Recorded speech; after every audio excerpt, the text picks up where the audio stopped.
The Hash It Out Show is brought to you by Boyd's ATA Black Belt Academy in Marrero, Louisiana. Barreto Home Solutions. Bayou Audio and Video. Hot Works on the North Shore. JFK Martial Arts in Mandeville and Covington. Lil Dizzy's Cafe.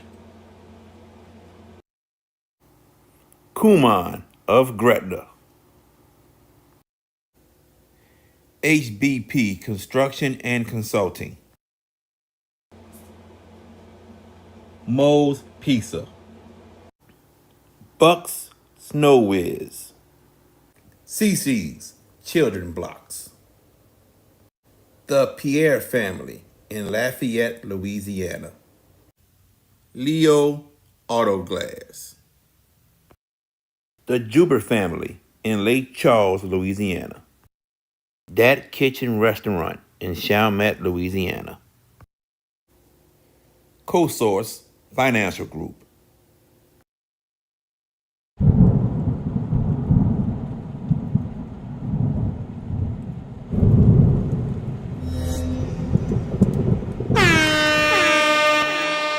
Hands up, hands up, hands up. If you winning and you don't give a fuck about a hater, tell them move. Move, move, move. Cause I'm winning, I'm winning, I'm winning. I'm winning, I'm winning, I'm winning. I'm winning, I'm winning, I'm winning. I'm winning, I'm winning, I'm winning. Hands up, hands up, hands up. If you winning and you don't give a fuck about a hater, tell them move. Move, move, move. Cause I'm winning, I'm winning, I'm winning. I'm winning, I'm winning, I'm winning. I'm winning, I'm winning, I'm winning. I'm winning, I'm winning, I'm winning. What's up, everybody? Welcome to the Hash It Out Show. I'm your host, JB, the sports guy. We got a good one for you all tonight. We're going to dig into the power rankings a little bit. We're going to have Coach Mike Schmitt of Prairieville join us at around 7:25. And then, it's time for the picks. We will announce who won last week and then pick who wins the Week 8 games. VK Jones, what's going on, man? Hey, good evening, everybody. Like, tag, share, subscribe to the Hash It Out Show, all social media platforms.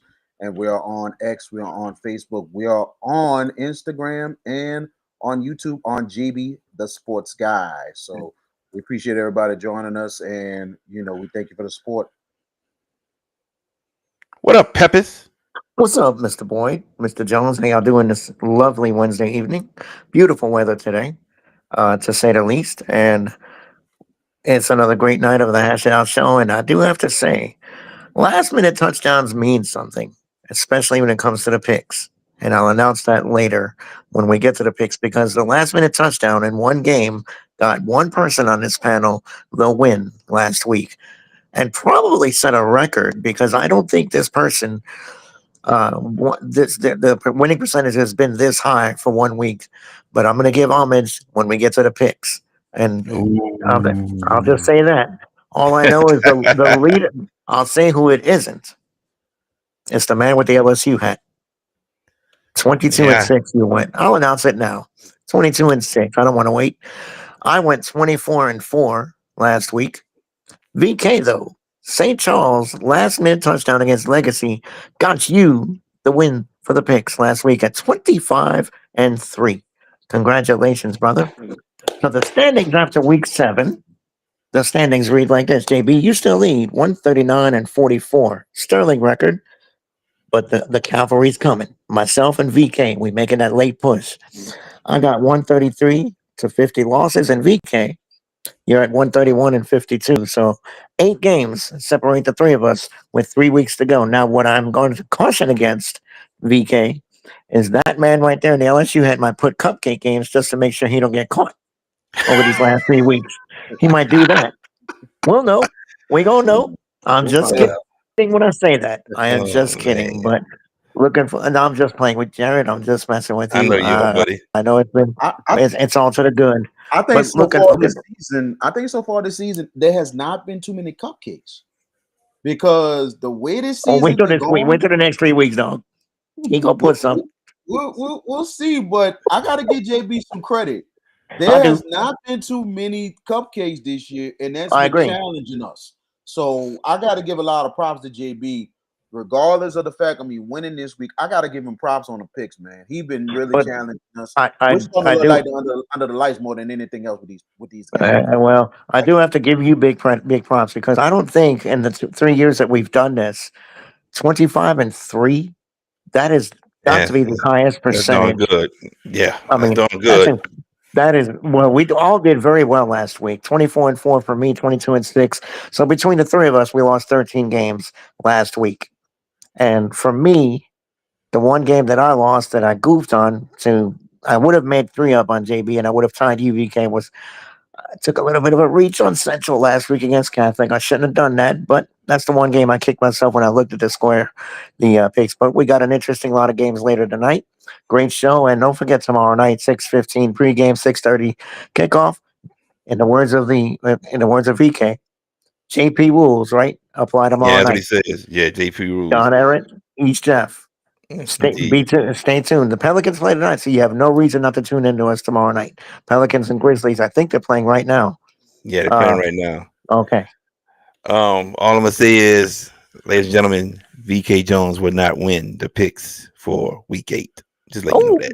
I'm hearing guarantees. I'm Who guaranteeing said it. that? You? Me.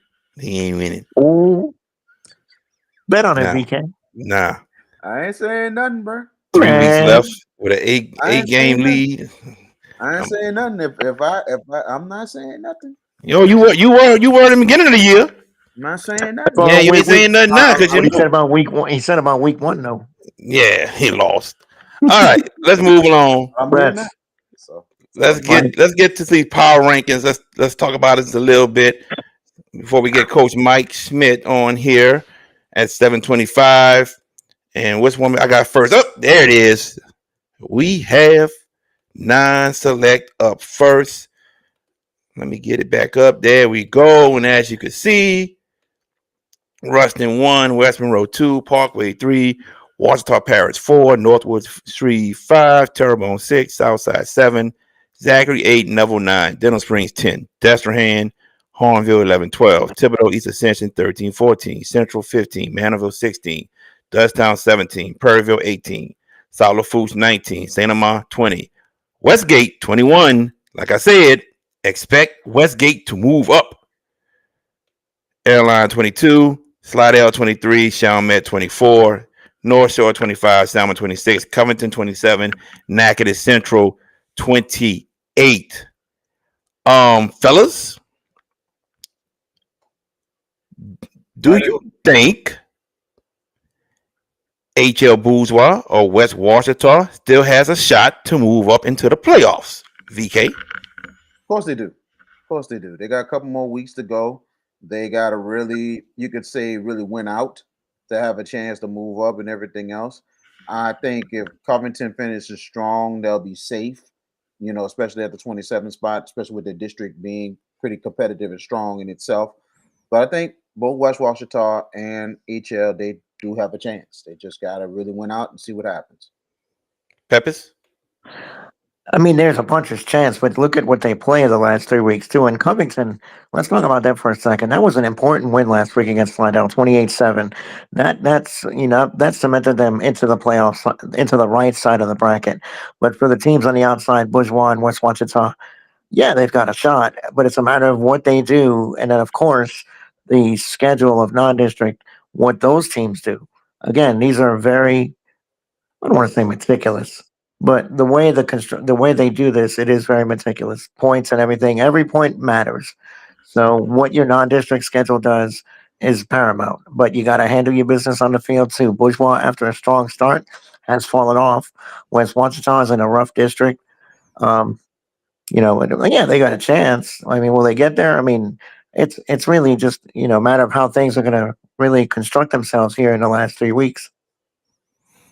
I'm going to say this. because y'all make valid points on that, on the HL Boozewell and West Watch stuff. But I'm gonna go to numbers 13 to 21, right there, and I will say this is the race to host a first round playoff game between these 9 teams. I think it's anyone's game. They all control their own destiny to host a first round game. We're talking Thibodeau, East Ascension, Central, Mandeville, Dutchtown, Prairieville. And we're going to have their head coach, Mike Schmitt, on in a little bit. Solid Food, St. Amant, and Westgate. I think the race is on, guys, between these 9 teams to get into the top 16 to host a first round playoff game. Do y'all agree or disagree? Agree. I Very much totally agree. It's really what you're saying is absolutely dead on, JB. All these teams are lockstep. Anything can happen. You know what I'm saying? It like you said, got to be a top 16 to have a chance to get that first round host. So this is going to be interesting. These teams you mentioned, those teams, it's going to be interesting to see what happens. All right, let's go to Oh, select. Go ahead, George. Go ahead. I was gonna throw this at you guys before we move on about Riverdale. What if they lose to Bonneville? Are they hosting? I say no. I say no. If they lose to Bonneville, I don't think they host. Well, because the remainder of the schedule is not going to help them. It really is. Riverdale's not in this division right here, George. So we'll get to them in a second. Oh wait, but no. As far as this goes, you got Thibodeau and all those teams. That's a cluster. There's some interesting teams there. Exactly. That's why I say those 9 teams. Yes. And when I say interesting, I mean interesting that they could apple cart upset. 13 could play a wide open 4, maybe knock them off. It depends on matchups, and that's what the playoffs are. But that's going to be a heck of a horse race down a stretch. But what does this non-select Division 1 tell you? North Louisiana's running point. Look at the top 4. Well, they're running point right now. Yeah, they got North Louisiana has the top 5, but we talked about it yesterday that we think non-select Division 1 is open this year for everybody. Very. It's not guaranteed for any one team. Not a lot of us out there saying this team is the team to beat. No, this is to me. It's open for everyone, and we're gonna have a great playoff bracket in non-select Division 1. Let's go to select Division 1, and let me get to it right quick. Just scroll. All right, there we go. Oh no, I can't scroll on this one, George. It's 2 different pages. Select is by itself, and so is non-select. Oh, okay, I got you. Yeah. All right, so in the call 1, Curtis 2, Calicut Baton Rouge 3, Tioga 4, Alexandria 5, St. Aug 6, Turling 7, Brother Martin 8, STM 9, Rummel 10, Evangel 11, Riverdale 12, Hammond 13, Jesuit 14, Holy Cross 15, Karen Crow 16, St. Paul 17, Captain Shreve 18, Pineville 19, Acadiana 20, Lafayette 21, Warren Easton 22, Southwood 23, McDonald 35 is 24. And there's Woodlawn and there's Bonneville. And we talked about Bonneville last week, and Liberty and Woodlawn going to try to make that push to get in.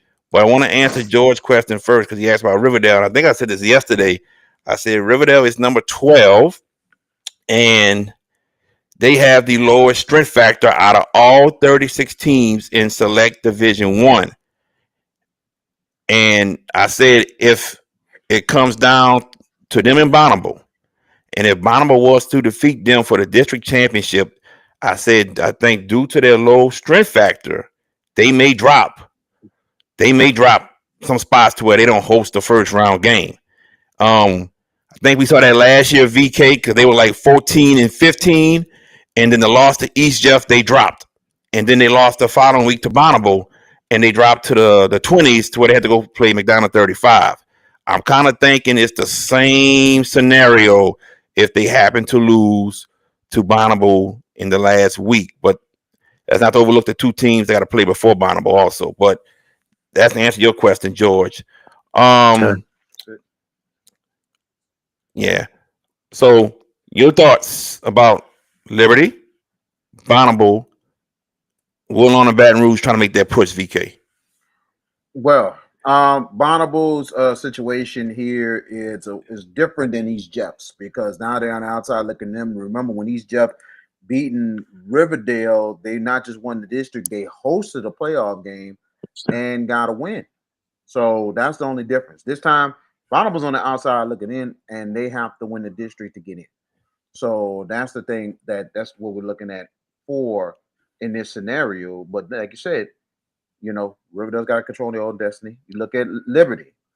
Liberty is a team, very surprising that they're on the outside looking in, but now they're gonna have to win more games to have a chance to get into the field. The cutoff is 24, right, JB? Yes, in select. Yes. Yes, 24 is the cutoff. So Liberty's gonna have to really step up and handle business these last couple weeks, the last 3 weeks, or get 2 out of 3 or win all 3 to get into the field. And you said the last team, what you mentioned, you said Liberty, you said Bonneville, Woodlawn, and Baton Rouge. Woodlawn or Baton Rouge. Now that has been a squad that has really, been an improving team this year, and they continue to compete and everything else. They still got to play Liberty week 10. Exactly, and that could possibly be for the last spot in the playoffs. Mm-hmm. So that right there, I'll tell you, that is going to be a collision course. But those 3 teams have a great chance. Bonneville, and like I said, what a tangle web we weave that for the second year in a row, the Jefferson Parish District is going to come down to the East Bank. Never has happened before in the history of that district. And now, 2 years in a row, the champion is going to come from the East Bank. Yes, it will. Peppers. I mean, you look, Liberty Woodlawn in week 10 you're right. It could be for everything, a spot in the show. And hey, look, a tournament's a tournament. To have a chance, you got to get in, right? So, but that's it. You make the show and you get in, and you never know what can happen. X Central, look at them last year winning the title. I think as a 13 seed. I think they were a 12 or a 13 last year. I don't remember what they were. So, but with that said, and I look at this bracket and I'm looking towards the front of it too, and I see St. Augustine. As it sits right now, they would not see Carr to potentially see the rematch with Carr wouldn't happen until the Dome because St. Aug would fall into the 2-3 side of the bracket. They would go into the 2-3 side, whoever 2 is, Curtis and Catholic. They wouldn't see Carr. So, 2 versus 3 or 6 would be a semifinal. And Aug right now is sitting on that. If we're looking for that rematch potentially, they right now are in a safe spot. And I mentioned Riverdale, and they got to handle Bonneville. But what's really the loser of that game? Well, if Bonneville loses, they could conceivably fall out of it and may not make it up because that district is just really below. It's a subpar district this year. It's been that way the last 2 years. Top heavy with good teams at the top and bad teams at the back. Riverdale and Bonneville are the only 2 teams with a winning record in that district. The only 2.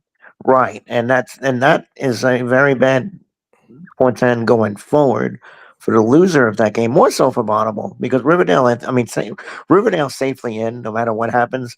They're just trying to get a game at Yenny in the first round of the playoffs, and to ensure that, win the game against Bonneville and handle your business the last 2 weeks, and you should be fine.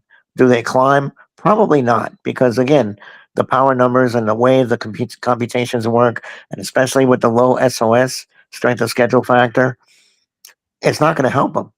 It really isn't. So they've got to handle it on the field. Put some eyes to them and show, hey, look, we're good enough. And they're probably good enough, but we'll see. Baton Rouge Central was a 4 seed last year. 4? Okay, I didn't think they were that high. I thought they were. I just couldn't remember the number. Right. Okay. Before we move on, guys, that number 11 seed in Division 1 select, Evangel. I'm going to sit here and say it. I think they move into the top 10 eventually. I really do. Gotta win out. They're tied with Rummel, but their strength factor is lower than Rummel's. I think eventually they're going to move into this top 10. I just don't see if they win out, correct.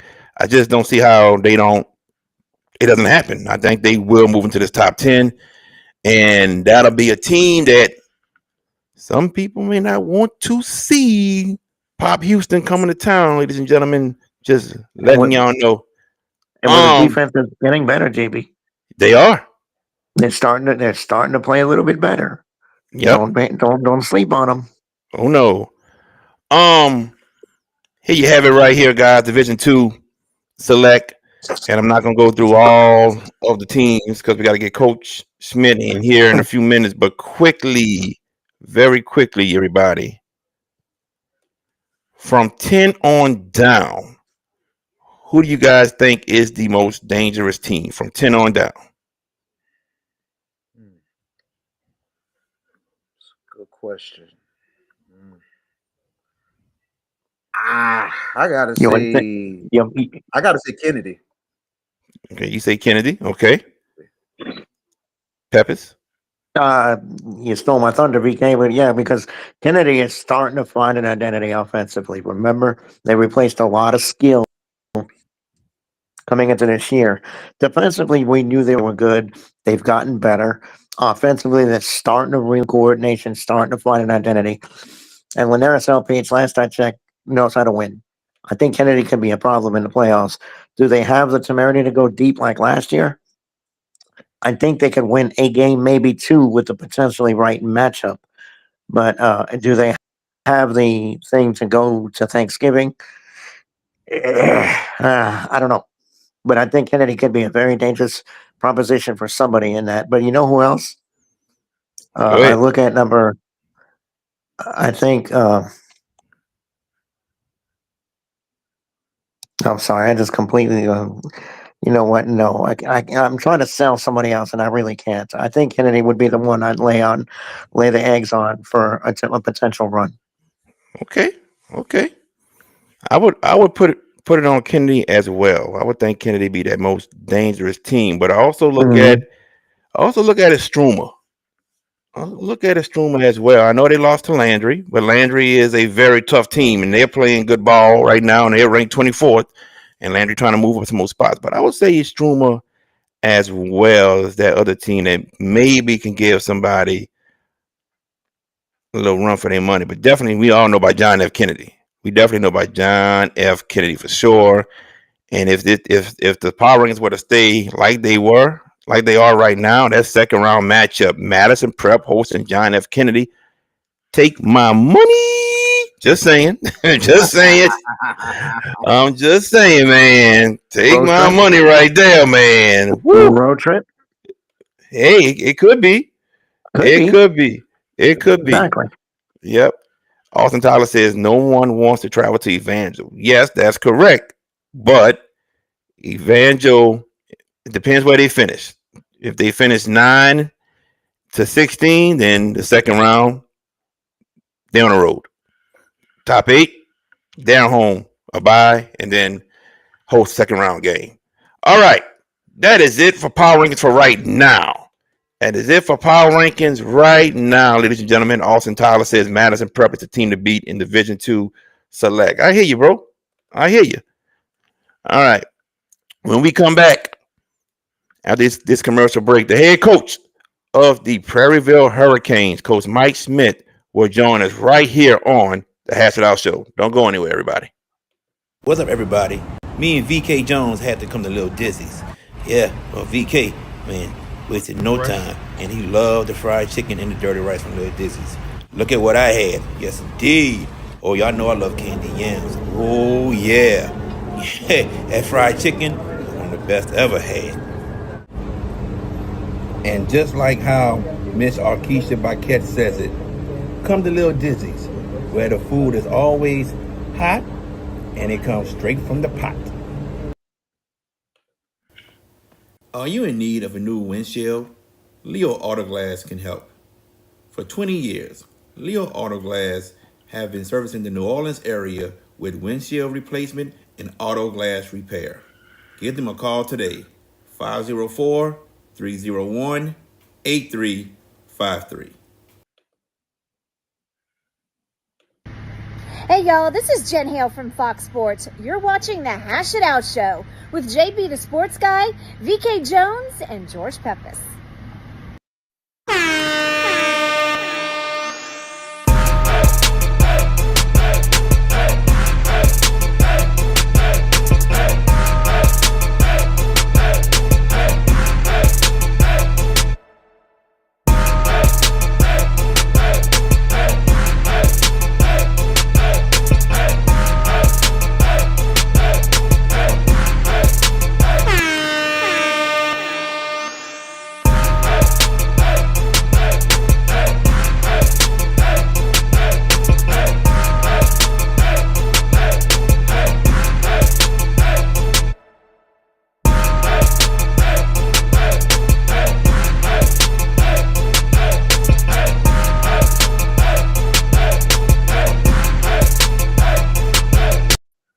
And welcome back to the Hash It Out Show. I'm your host, JB, the Sports Guy, with VK Jones and George Peppis.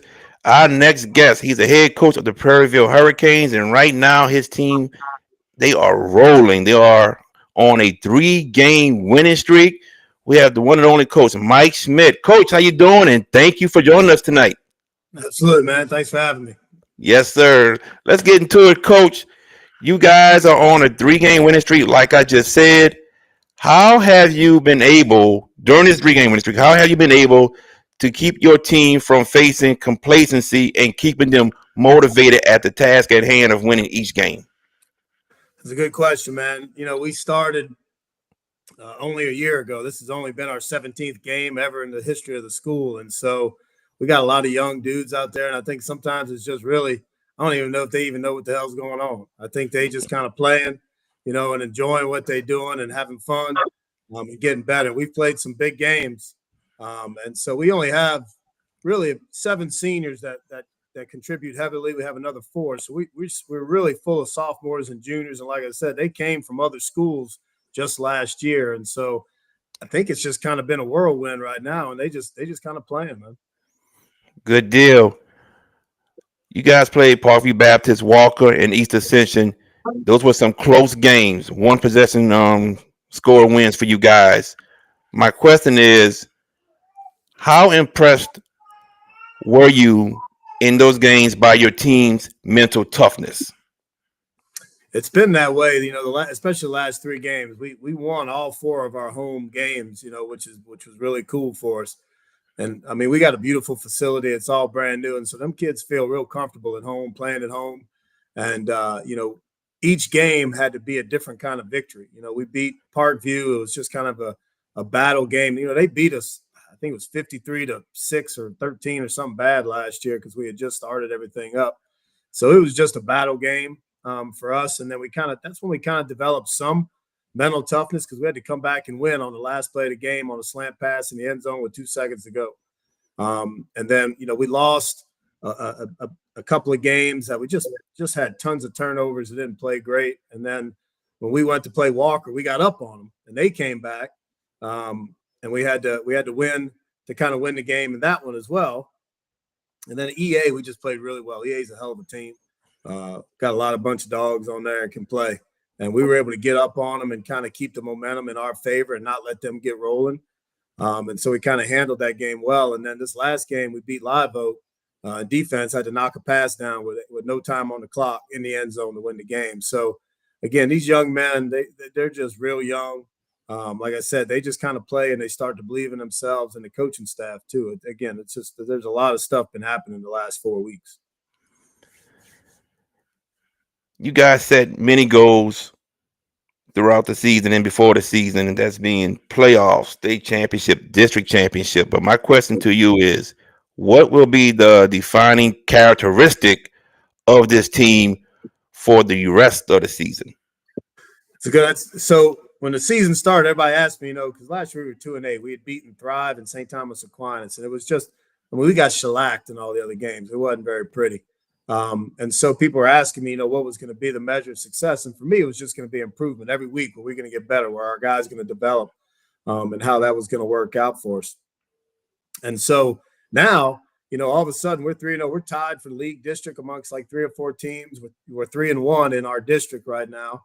We played Denham, who just beat Dutchtown, who's a team that beat us. I'm gonna tell you, man, we playing with house money. In my world, we're playing with house money because in my world, we're trying. I wanted to make sure our seniors got some love before they left because they're to be the first team that won a district game, right? Everything's the first, by the way. Let me tell you, when you open a school, it starts to be aggravating because every time something good happens, oh, that's a state. It's like you get 1 yard rush, well, that's the new record for the school. You get a 2 yard rush, that's a record. So I just wanted to make sure the seniors had something to hang their hat on when they come back with their kids to say what they did, and they've done that.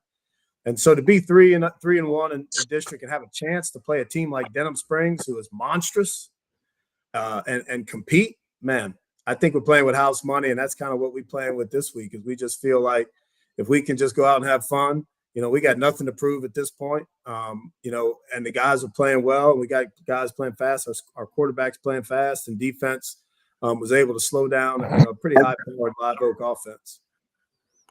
VK Jones. Coach Schmitt, how you doing, man? Good to have you on the show and everything. First of all, I got some friends out there in Prairieville, and they said a whole lot about how this team might come out this season and everything. So, but big time props of what you're doing. You said you have a relatively young team and everything. How is the senior class so far has been stepping up and leading this team, and how they have got these young players to buy in and for them to really play together and play well? I think the reality of it all is that they've just been kind of listening. We've had a couple of kids that probably last year, they came from other schools. And so they were juniors coming in, right? And so they weren't playing much at the schools they was at. And so some of them had some chips on their shoulders for good and bad. Sometimes that's good and bad. And so they had to trust us. They got to trust coaching staff. And so I'm telling them all this, you're trying to fire them up. You got Nick Saban quotes. You got quotes from every cat there is, and you're trying to get them to believe in what you're saying. And I'm just saying something that they may have heard from one of the other coaches at Dutchtown, Santa Maria, EA, right? So to their credit, they opened their hearts, they opened their minds, and they listened. And to their credit, there's only 11 total of them, right?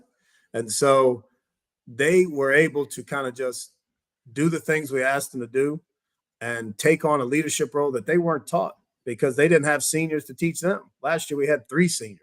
So it's been one of those deals, right? You got to give kudos to those families, first of all, and those kids, our community, for them to kind of have that. We got 2 seniors on the offense. They both play offensive guard. The rest of them, we got 6 sophomores, and then the rest of them are juniors. And defense is the same way, right? I think there's 3 seniors starting. The rest of them are sophomores and juniors. And so those guys, man, let me tell you, they're just unbelievable young men. And a couple of them, I didn't think they was going to make it. I thought I was going to show them the door. And they really turned their hearts around. They listened and they joined in. And, man, I couldn't be more proud of it. It tears me up just thinking about that EA game because that was such a big victory that kind of set the tone for the last week as well. Tell us about a couple. Give us 2 players defensively and offensively that is really leading the way for the Hurricanes this season. I'm going to go with offense first. He's a junior quarterback. His name's Skylar Kelly. He's a 1,000-yard rusher already through 7 games. And he's just shy of 1,000 yards passing. That kid, and if I put him in a room with 10 dudes, it would take you 5 picks to pick him. He's just one of them guys he's a 4.0 student, real quiet, and no show about him, and doesn't want any of the credit. He's the world's worst interview. But he's just a dude that the kids, when he gets in the open, he's gone. It really is. He's average. It's amazing how well he runs the ball, and he's starting to learn how to throw it. We got some young sophomore receivers that are starting to believe in him. And so he's been influential for us. There's no doubt about it. I ain't that good of a coach, bro. So that guy has really done a great job for us. Defensively, it's a slew of guys. But I'm going to go with, Gabe Ford. He's a nose guard for us, but he comes from such a good family. His father's a good man, and he's always around. And since the get-go, he was kind of a good listener to what we were trying to do. And then all of a sudden he was able to kind of pull more people his way. And I love him because, guys don't like showing love to especially mean old coaches like me in school. They don't want to dap you up when they walk by sometimes, they with their girl or their boys or whatever. But Gabe always goes out of his way, man. He comes up, daps me up, asks me how my day is going, coach, and is out there, puts it out there. And that's been influential for us too. And he's a great nose guard for us, makes those big plays. I mean, I moved to nose guard in college a little bit, man. It ain't no fun playing that position, man. That's you taking on double teams all night. And he's been great. Understandable there. Understandable. Man, I mean, that's a lot there. And then you look at the district. What are your thoughts on how tough the district is now? It's been a tough district over the years, but now it might be the toughest it's ever been because y'all guys are right there and y'all won 3 straight. What do you can say about how tough that district is around the Ascension Parish and around the Baton Rouge area? Well, I went to Calicut. I played ball at Calicut back in '92, and we was pretty good back in them days, man. And we had to go in, and I can remember going in and playing David Swacker and the Santa Maul Gators, man. And it was at the pit. I tell you what, it was an intimidating place. Well, now we beat them now, don't get me wrong, but it was a great place to be. East Ascension was always tough. I played baseball over at Cali as well. And so I've always known that. I've been out of, Coach Mistretta at Dutchtown. I coached with him at Redemptus with Sid Edwards and all those guys and that crew and then David Brewerton up at Zachary. So I was around with those guys early on. And so you've always known that about Ascension Parish. And then Livingston Parish, Denham Springs has always been tough, for sure. And then Live Oak kind of got started. They've had some good years.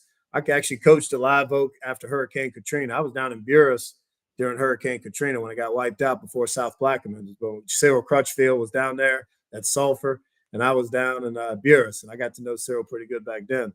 But so I was at Live Oak, and you could see they were up and coming too. And Walker, Coach Mahaffey over there is just a great football coach.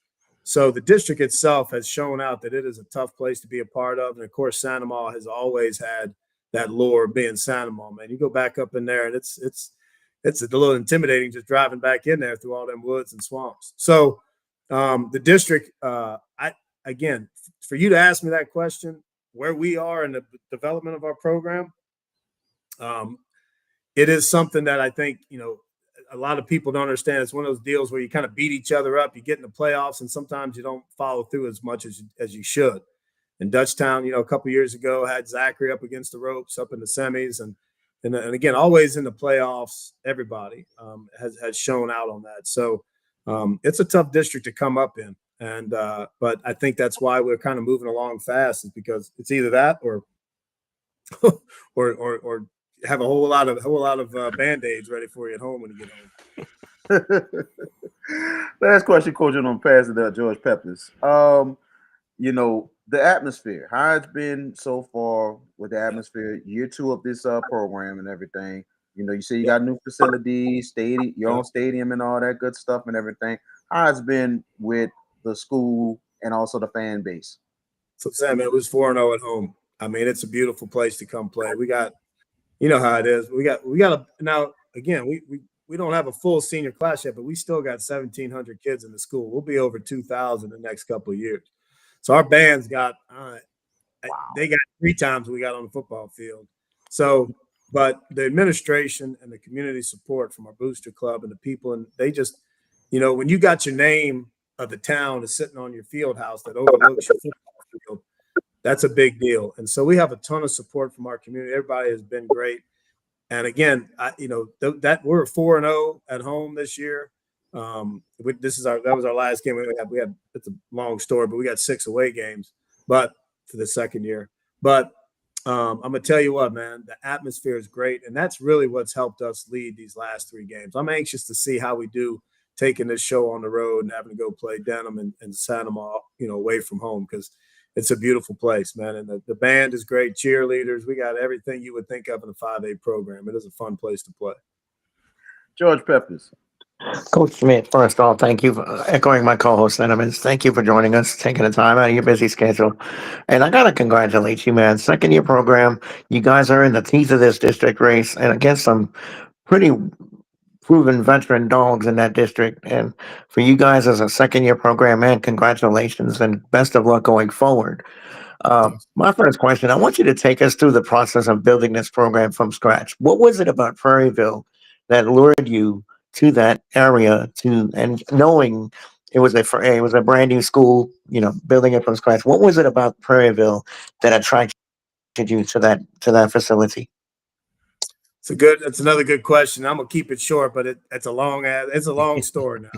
So, I got but you. I'm gonna keep it short. I grew up in Understood. Baton Rouge, grew up around here all my life, and so but I wound up going up to Colorado is where I made my bones. I lived in Colorado for 12 years. I worked at a place called Eagle Crest High School. We played for the state championship in 2017.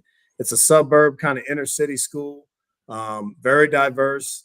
It was kind of the doormat of the program, and we were able to build that place up, and then in 2017, playing for the state championship, we had 2 back-to-back undefeated regular seasons. A really great story. Fast forward, I got family here. All my boys are still around. Like I said, I got a good coaching lineage around and friends and all. And Guy Mastretta actually called me when I was up at Eagle Crest in Colorado and said, "Hey, would you be interested in something like this? I know you'd always talked about coming home." And man, I knew the principal. Randy Loving was the principal at the time. He taught in the classroom next to me when I left after Hurricane Katrina when Buras got shut down. I worked at East Ascension. And so, my mom and my family is still around. And so we had the opportunity, and I got 4 kids. 2 of them are playing college ball, and I got 2 sons right now. One's a sophomore for me playing. And so we decided to come back. And I've always wanted to be in a place where your name of the school is the name of the town. And then the idea of building a brand new program. And I'm going to tell you right now, when I walked in, it was still dirt. Like, I saw them put the turf down. I saw them build the walls. I saw all of it. I was part of it from when just they got the blueprints and they hired me. And so the cool part of all that is that when they showed me that and I could see the town and how excited it was, man, I just wanted to be part of it. I'm 50 years old, man. I ain't no spring chicken no more, but I'm just happy to be, this is my last shot to have something like this to do. And I think all coaches would like to do it. It ain't that much fun in the beginning, but it's fun to kind of see some fruits of your labor these last few weeks for sure. After last season, you guys really took some lumps last year. You said you won a couple of games, but wasn't the prettiest year last year. What did you tell? What was it? Were there signs last year that you thought that this team could have the success that they're having to this point? Was there any okay, you know what? There's something here that maybe we could turn this around quicker than normal. I think every game that we got in, especially in the latter part of the season, even though we were rolling out 8 freshmen we were rolling out 8 freshmen between offense and defense and all sophomores. We played Santa Ma. It was 21. It was 14-0 at halftime. It was a driving rainstorm, but we were competing. Outside of that, it was just. I'm gonna tell you, man, blind faith. You just gotta have some blind faith. We knew we had some good young talent. Understand. My fear was, because people are like, "Oh, you guys are young, you're gonna be great in a couple of years." I'm like, that ain't true. If you ain't good, if you're getting beat by 50, and you got a bunch of freshmen and sophomores, and you're getting beat by 50 every week, how are they supposed to get good? Like that ain't real. Like, just because they're young and they have experience, bad experience ain't good experience, right? Bad experience don't make you better. So we really just focused on, hey, we're gonna get on the track. I'm a big track guy, so we're gonna get on the track. We're gonna lift weights. We're gonna at least physically be ready to play. And all of a sudden, in 7-on-7, and then we had a spring game against Woodlawn, and they didn't score on us, and we scored twice. And I said, we might have a shot. We might be all right. And then the summer 7-on-7 was phenomenal. We were running with people. We were catching some 50-50 balls. We had some things that we were doing well. And then we got in that, and I told people, I said, if we can figure it out and get the right, magic going, right mojo going, I think we got a chance.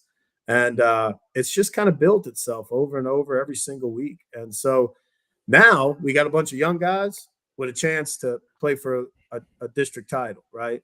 So now it's like, okay, now I feel good about our young guys getting those experiences because, like I said, man, we playing with house money. So my sophomores are getting to be part of something this week. I'm talking to you guys. You guys wouldn't be calling me if we wasn't playing, having a decent season, right? So these sophomores get to be part of that now. Man, it really helps. It energizes your entire school, quite frankly, too, and your program and your coaches.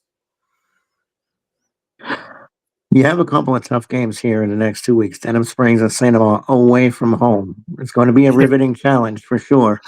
What are you going to tell your kids in advance? What's the motivating speech this week against Denham, and then you got St. Paul next week? What are you going to tell your kids? It's kind of what I've just been telling you guys. I told them, I said, fellas, we can go out and have fun, right? You know, when we beat Walker, it was the biggest deal ever around here. It's like, oh my gosh, Prairieville beat Walker. You know, we want to get to a point. It's like kind of like some of the teams you guys were talking about. When they lose, people go, I can't believe they lost. And so we're in this spot right now. We're just in that spot, and that's what I told them. We're playing with house money. Let's go have some fun, you know. And fish don't jump in the boat, right? And you got to go get everything. You got to go get the boat ready. You got to go make sure you got the right line, the right bait. You got to know where the wind blowing. Get your motor, your trolling motor charged up, and the fish don't jump in the boat. And then sometimes you're prepared better than anybody. I love fishing. My old man taught me as a great fisherman, right? He's a fishing guide for a little bit in his retirement. So fish don't jump in the boat. And then sometimes you think you're about to catch a bunch and you get skunked, right? But every now and then, as long as you're prepared and you're ready to go and you have everything you need, you hit the weather right, you got the right bait, you're in the right spot at the right time, the tide changes, everything works your way, and you load the boat.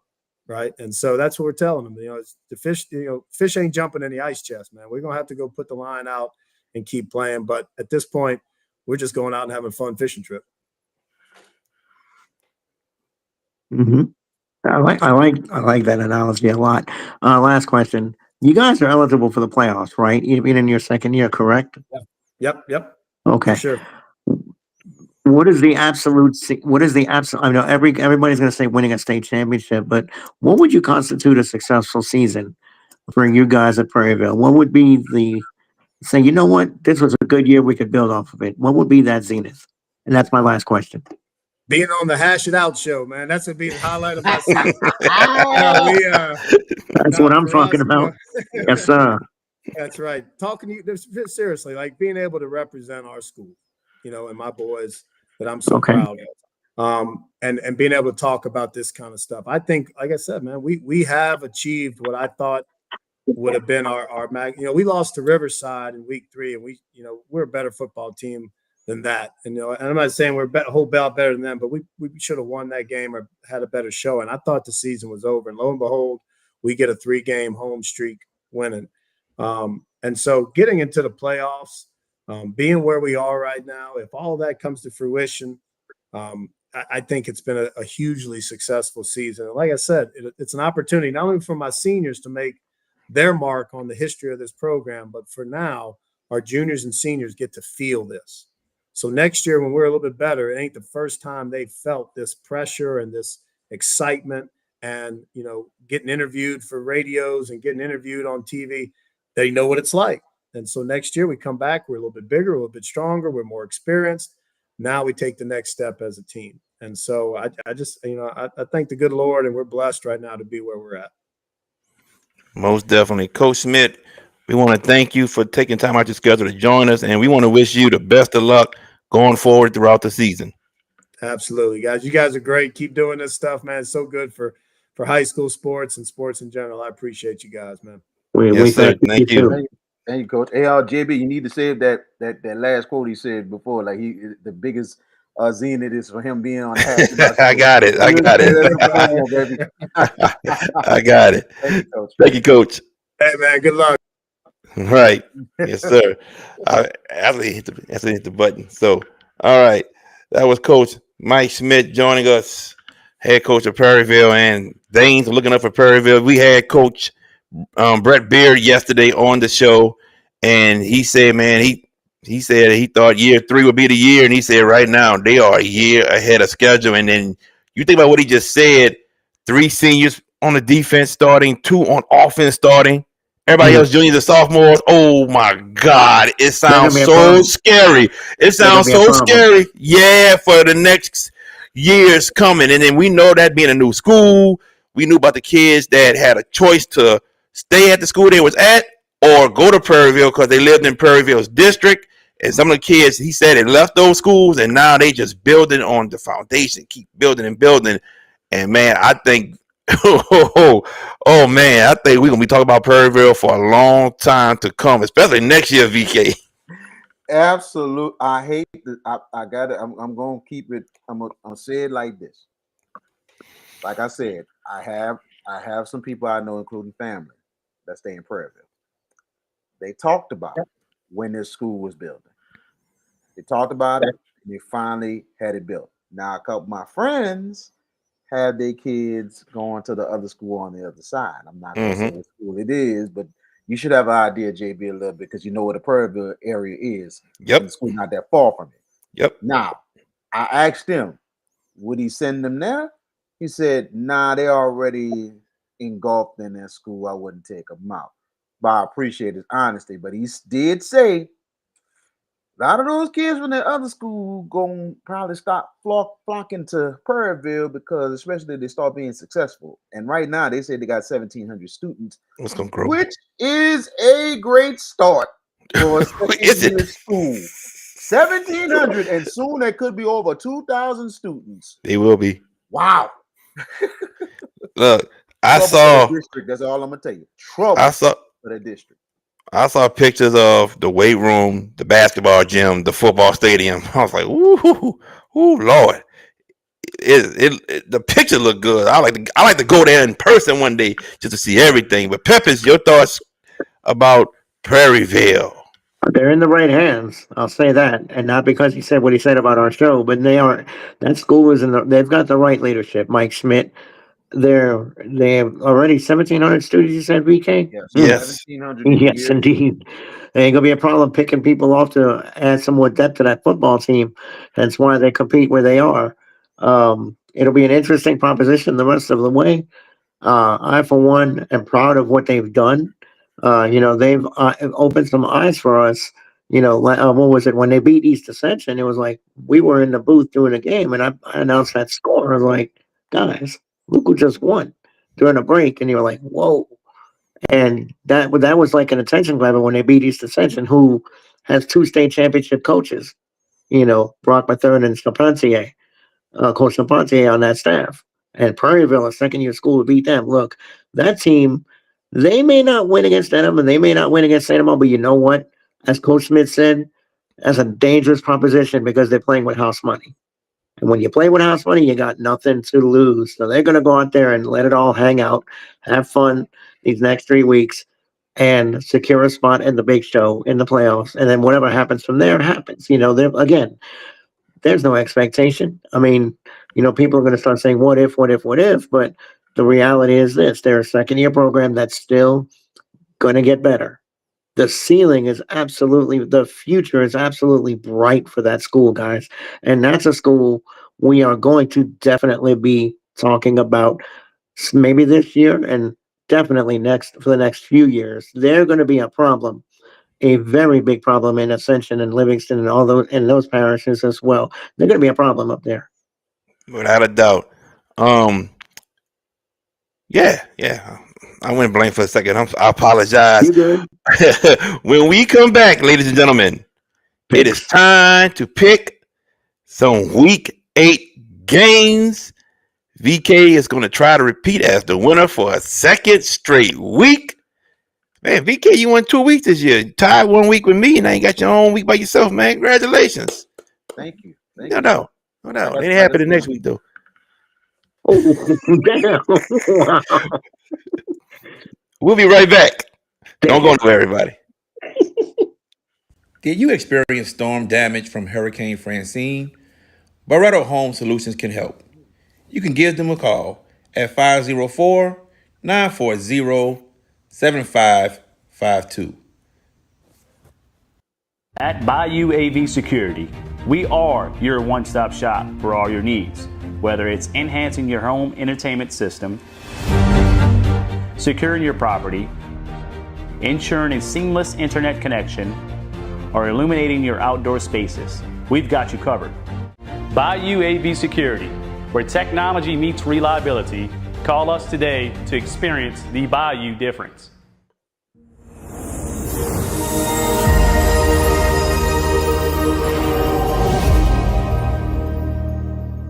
JFK Martial Arts offers a wide variety of martial arts programs for kids, teens, and adults as they empower lives through martial arts.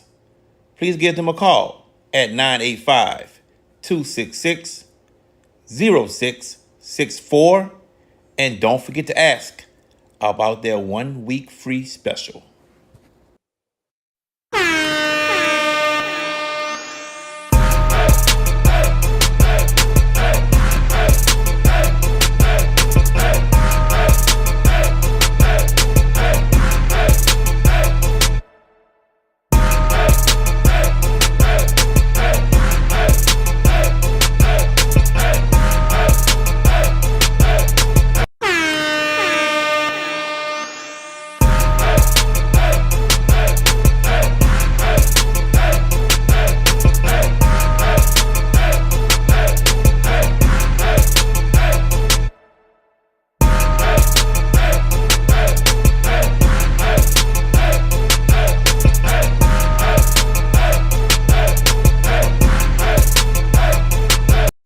And welcome back to the Hash It Out Show. I'm your host, JB, the sports guy, with VK Jones and George Peppers. And Peppers, you see how you got your phone propped up? You say you got your phone propped up? This is what we've been saying for years, you stubborn, hard-headed fool, you. Prop that phone up and keep it like that, Peppers. Now, I got to say one thing. What do you know that I don't, that you think VK is going to fall on his face this week? That's what I want to know. Hey, man, I'm going to tell you this. Just go ask Austin Tyler. He'll tell you. I ain't worried about him.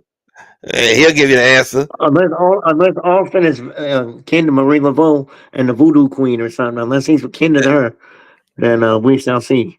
Hey, VK hasn't done VK things yet. It is bound to happen. It's bound to happen. It's bound to happen. That's all I gotta say. He is banging on you, VK. Boy, I'm not banging on him. I'm letting him know, bro. I'm not saying nothing. I'm not saying a thing. I'm like this, bro. It took a long time for the Toronto Blue Jays to get to the World Series. They're here. Now should have been the Seattle Mariners. Oh, now you here? Oh, he's here. Ooh, okay.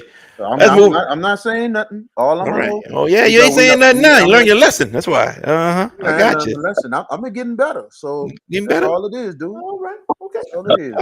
I feel you, Mr. Get Better. All right, ladies and gentlemen, the Hash It Out Show Thursday night game of the week. That's tomorrow. That is John Ehret versus East Jefferson. Pregame at 6:15. Kickoff at 6:30. Make sure you tune in for that one. And then Friday night, No Love Lost. The Hash It Out Show Friday night game of the week. That is McDonough 35 versus Carver Collegiate Academy, also known as George Washington Carver. And how Coach Fig would want us to say it, D. Carver. Yeah. Pregame 6:45. Kickoff at 7 o'clock. Make sure you all tune in to that. Now, let's get into these games, ladies and gentlemen. And this first game I'm going to start off with, we are not picking. We're not picking, and I'm going to break the news, but I am not getting into the details of it. Tomorrow at 3:30 was supposed to be Abelson versus Douglas. All I'm going to say is Douglas is getting a win. Abelson is forfeiting that game. That's all I'm going to say. I am not getting into the details of why this and that. No, I'm not. Douglas is getting a win, and it's their homecoming.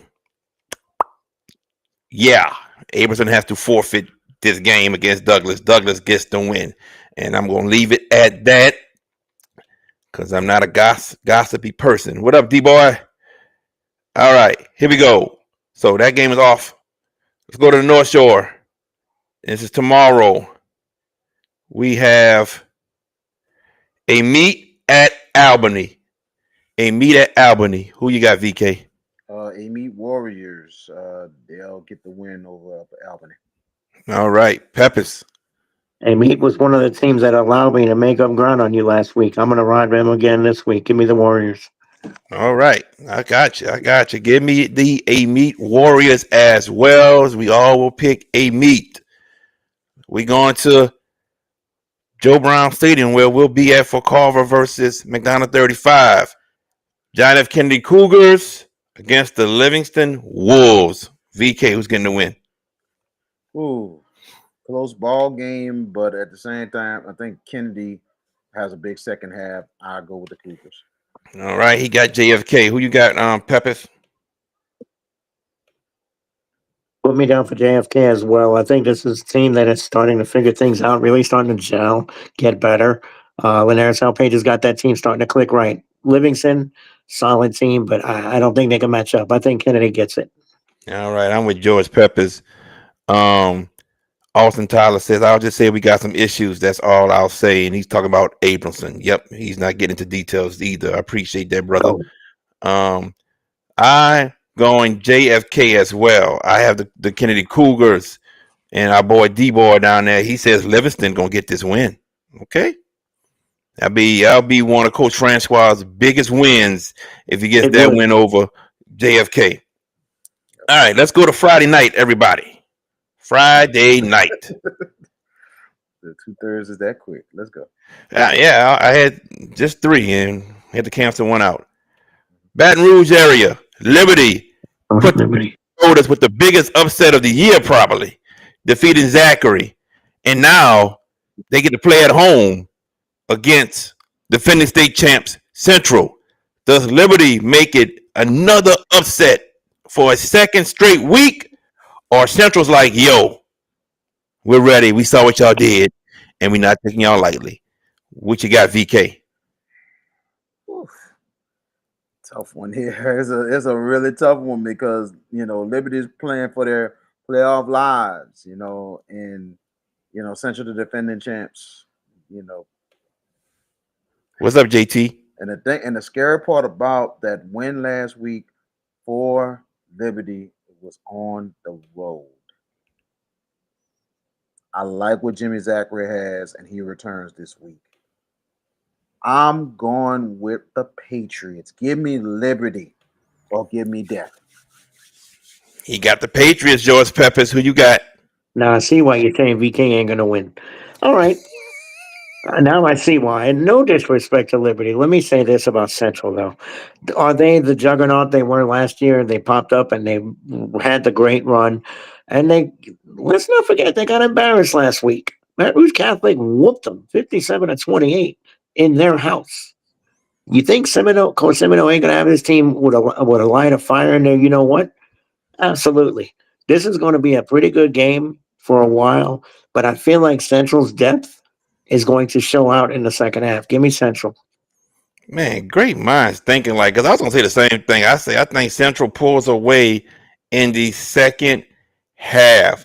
Austin Tyler has Liberty as well, but I got Central, George Peppers. Give me the Central Wildcats. All right. Livingston Parish, here we go. Prairieville, Denham Springs. Something's got to give, VK. Who you got? Something do have to give in this ball game, man. I think Prairieville is going to be ready to play. I think Coach Beard is not underestimating this team at all. It's going to be a great ball game. I think it's a full quarter ball game. Comes down to the wire. Denham Springs, I go with the Yellow Jackets by a touchdown. Peppers. Looking at this matchup, I think Prairieville's not going to disgrace themselves. Coach Schmitt's going to have those kids ready to go. And like I said before, they're a dangerous team because of the fact that their expectation level is way beyond what they've done in a second-year program. With that being said, Brett Beard's been around his dance before, winning big games. I think he's going to channel on that, and I believe the Yellow Jackets win this thing, I'll say by 10, but it's a pull-away 10. I think they pull away and win it. It's a competitive game with JB, but give me the Yellow Jackets as well. Brett Beard saying his team needs to know how to finish games. The ones they lost, he said they had chances to win. Should have won. And that's what he said. Should have won. Didn't happen. I think somewhere in the fourth quarter, they figure out how to win this game. I think it's gonna be a 4-quarter ball game. Prairieville's coming with it. They ain't gonna back down. But I think Denham Springs gets the win in a 4-quarter ball game. And I'm checking the chat right quick. Even D-Boy says Denham Springs in a close one at home. Yep. All right. So we all on the same page with Denham Springs. All right. We're going to where George used to live. Gina at Bunkie, the under the lights game of the week, or the Friday night game of the week, I should say. Gina at Bunkie. VK Jones. Close ball game. Close ball game. Great. Probably. Top five game of the week, because that's gonna be unbelievable to see these two go at it, and under the lights having that game. Looking forward to looking at that thing when we get home Friday after what we do. But I tell you, close ball game, two great coaches. Like I said before in the beginning of the season, Gina's on a mission. They are on a mission, and the Gina Giants get the huge win and put themselves in the driver's seat for the district. Gina. You got Gina. Yes. All right. Great coaching matchup. Chris Curran, I see y'all. Go ahead, Chief. Great coaching matchup here. And Jay Rourke for Gina and Jimmy Hillman for Bunkie. This is going to be for the district championship. These two teams have really separated themselves from the rest of that district. D-Boy, boy, that would be crazy if they get there, because a lot of my old friends would be in that building if they show up. With that said, I think you're right, VK, in the sense that this game is going to be a lights out game. Gina has an offense that is very tough. However, defense wins championships, and the Bunkie Panthers defensively not as dominant as last year, but still plenty good. And I think that sees them through in a 4-quarter war. And Jordan Taylor and company, good luck to you guys Friday night. And that broadcast is going to be a heck of an atmosphere. And catch up on the Grove. They know that pregame pit in the Grove. Oh yeah, I know. I've done it plenty of times. Good luck to you guys Friday night in that game. But I'm going to pick Bunkie, and I think it's going to be close. But I'm going to go Bunkie. Guess what, Peppers? I'm going home team as well. I'm going Bunkie as well to defeat Gina in a very, very close ball game. All right, let's bring it back to New Orleans, everybody. Rummel at Holy Cross. Power rankings on the line. Rummel number 10. Holy Cross is number. Sit tight with me. Holy Cross is number 15. Very important matchup in regards to power rankings. Mr. VK Jones, who you got? It's going to be a grinding out game. This is definitely a 4-quarter game between these two and everything. But I think the run game of Rummel will have an edge in this game. I think Holy Cross, they're going to stay in. I think the quarterback and also the running back, the combination, they're going to have to really step it up. They got to really step it up against Rummel to get this win. Close game, but I'll take the Raiders. Peppers.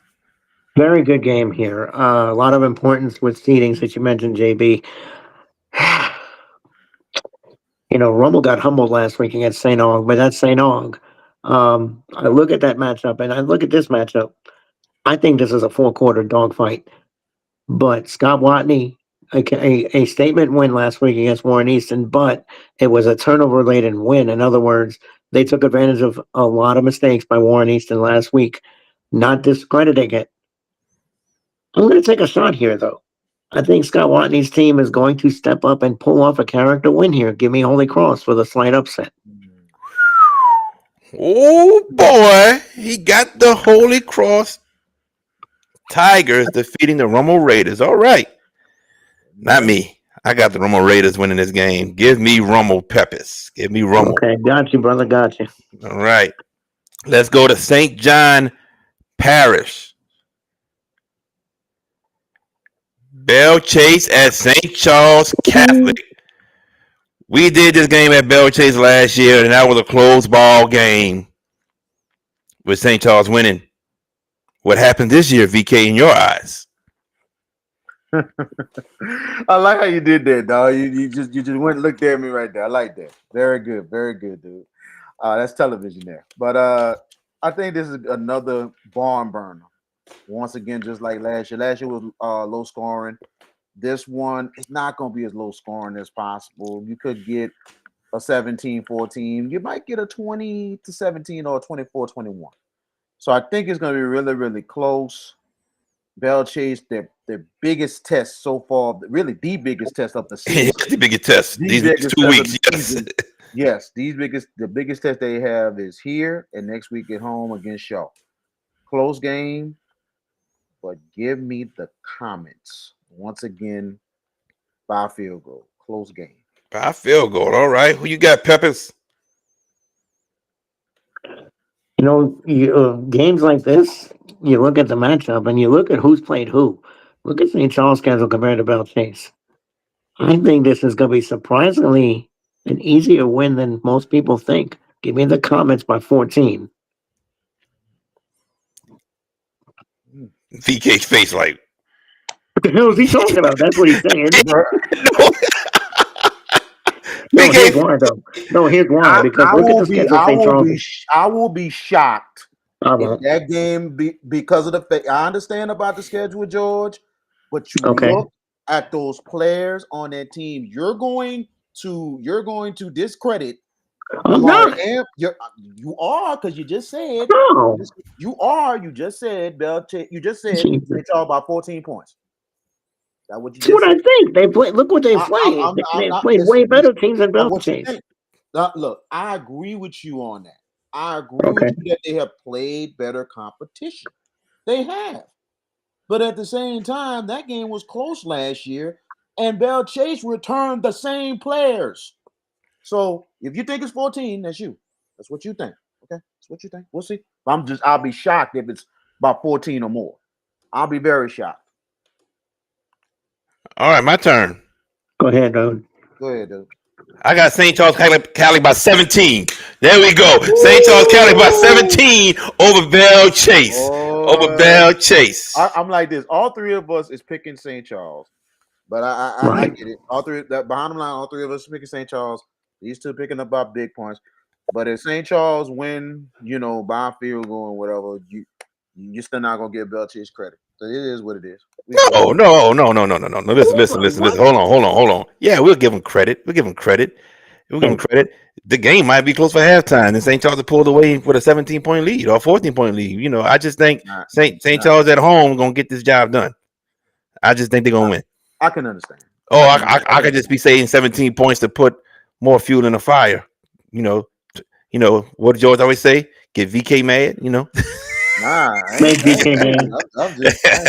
I ain't mad. Make VK mad. Yeah, I'm good. You ain't making VK mad today. Right. I'm good. I'm just but I see I like where you coming from with it, JB, because of the fact probably gonna be a big second half. So I like where you coming from. But he don't like where I'm coming from. Wow. Okay. Cool. All right. Hold on 1 second.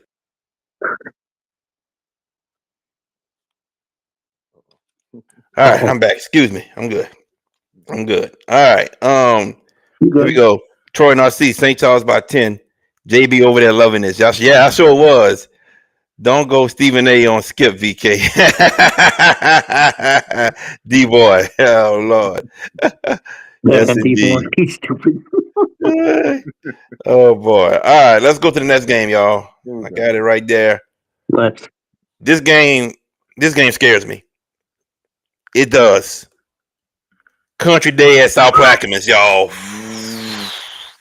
Coach Powell's doing a great job with his team. I can't think of his main receiver. I can't think of his name, but that's not including Herm Dyson, Curtis McAllister, and Kellen Brewer. It's not including them. He got those guys as well. So he's doing a wonderful job with his team. If they get this win over South Plaquemines, they playing for a district championship next week. South Plaquemines wins over Country Day, then they will play for a week 10 against Newman outright or share. South Plaquemines wins. If South Plaquemines wins, they at least clinch a share of this district championship. Woo, this one here, man. This is I think this is tougher than what people will actually be thinking, VK. But VK, you got to go first. Another top five game of the week here. I mean, another top five. This is gonna be unbelievable. Over under, take the over. Take the over in this game because there are gonna be points aplenty in this ball game on Friday night. I think Coach Powell will have his team ready. Jason Holmes, I wouldn't be surprised that happens. I wouldn't be surprised that happens. It's gonna be that type of game. Tight game. Country Day has a chance at the end, but I think South Plaquemines make a huge play.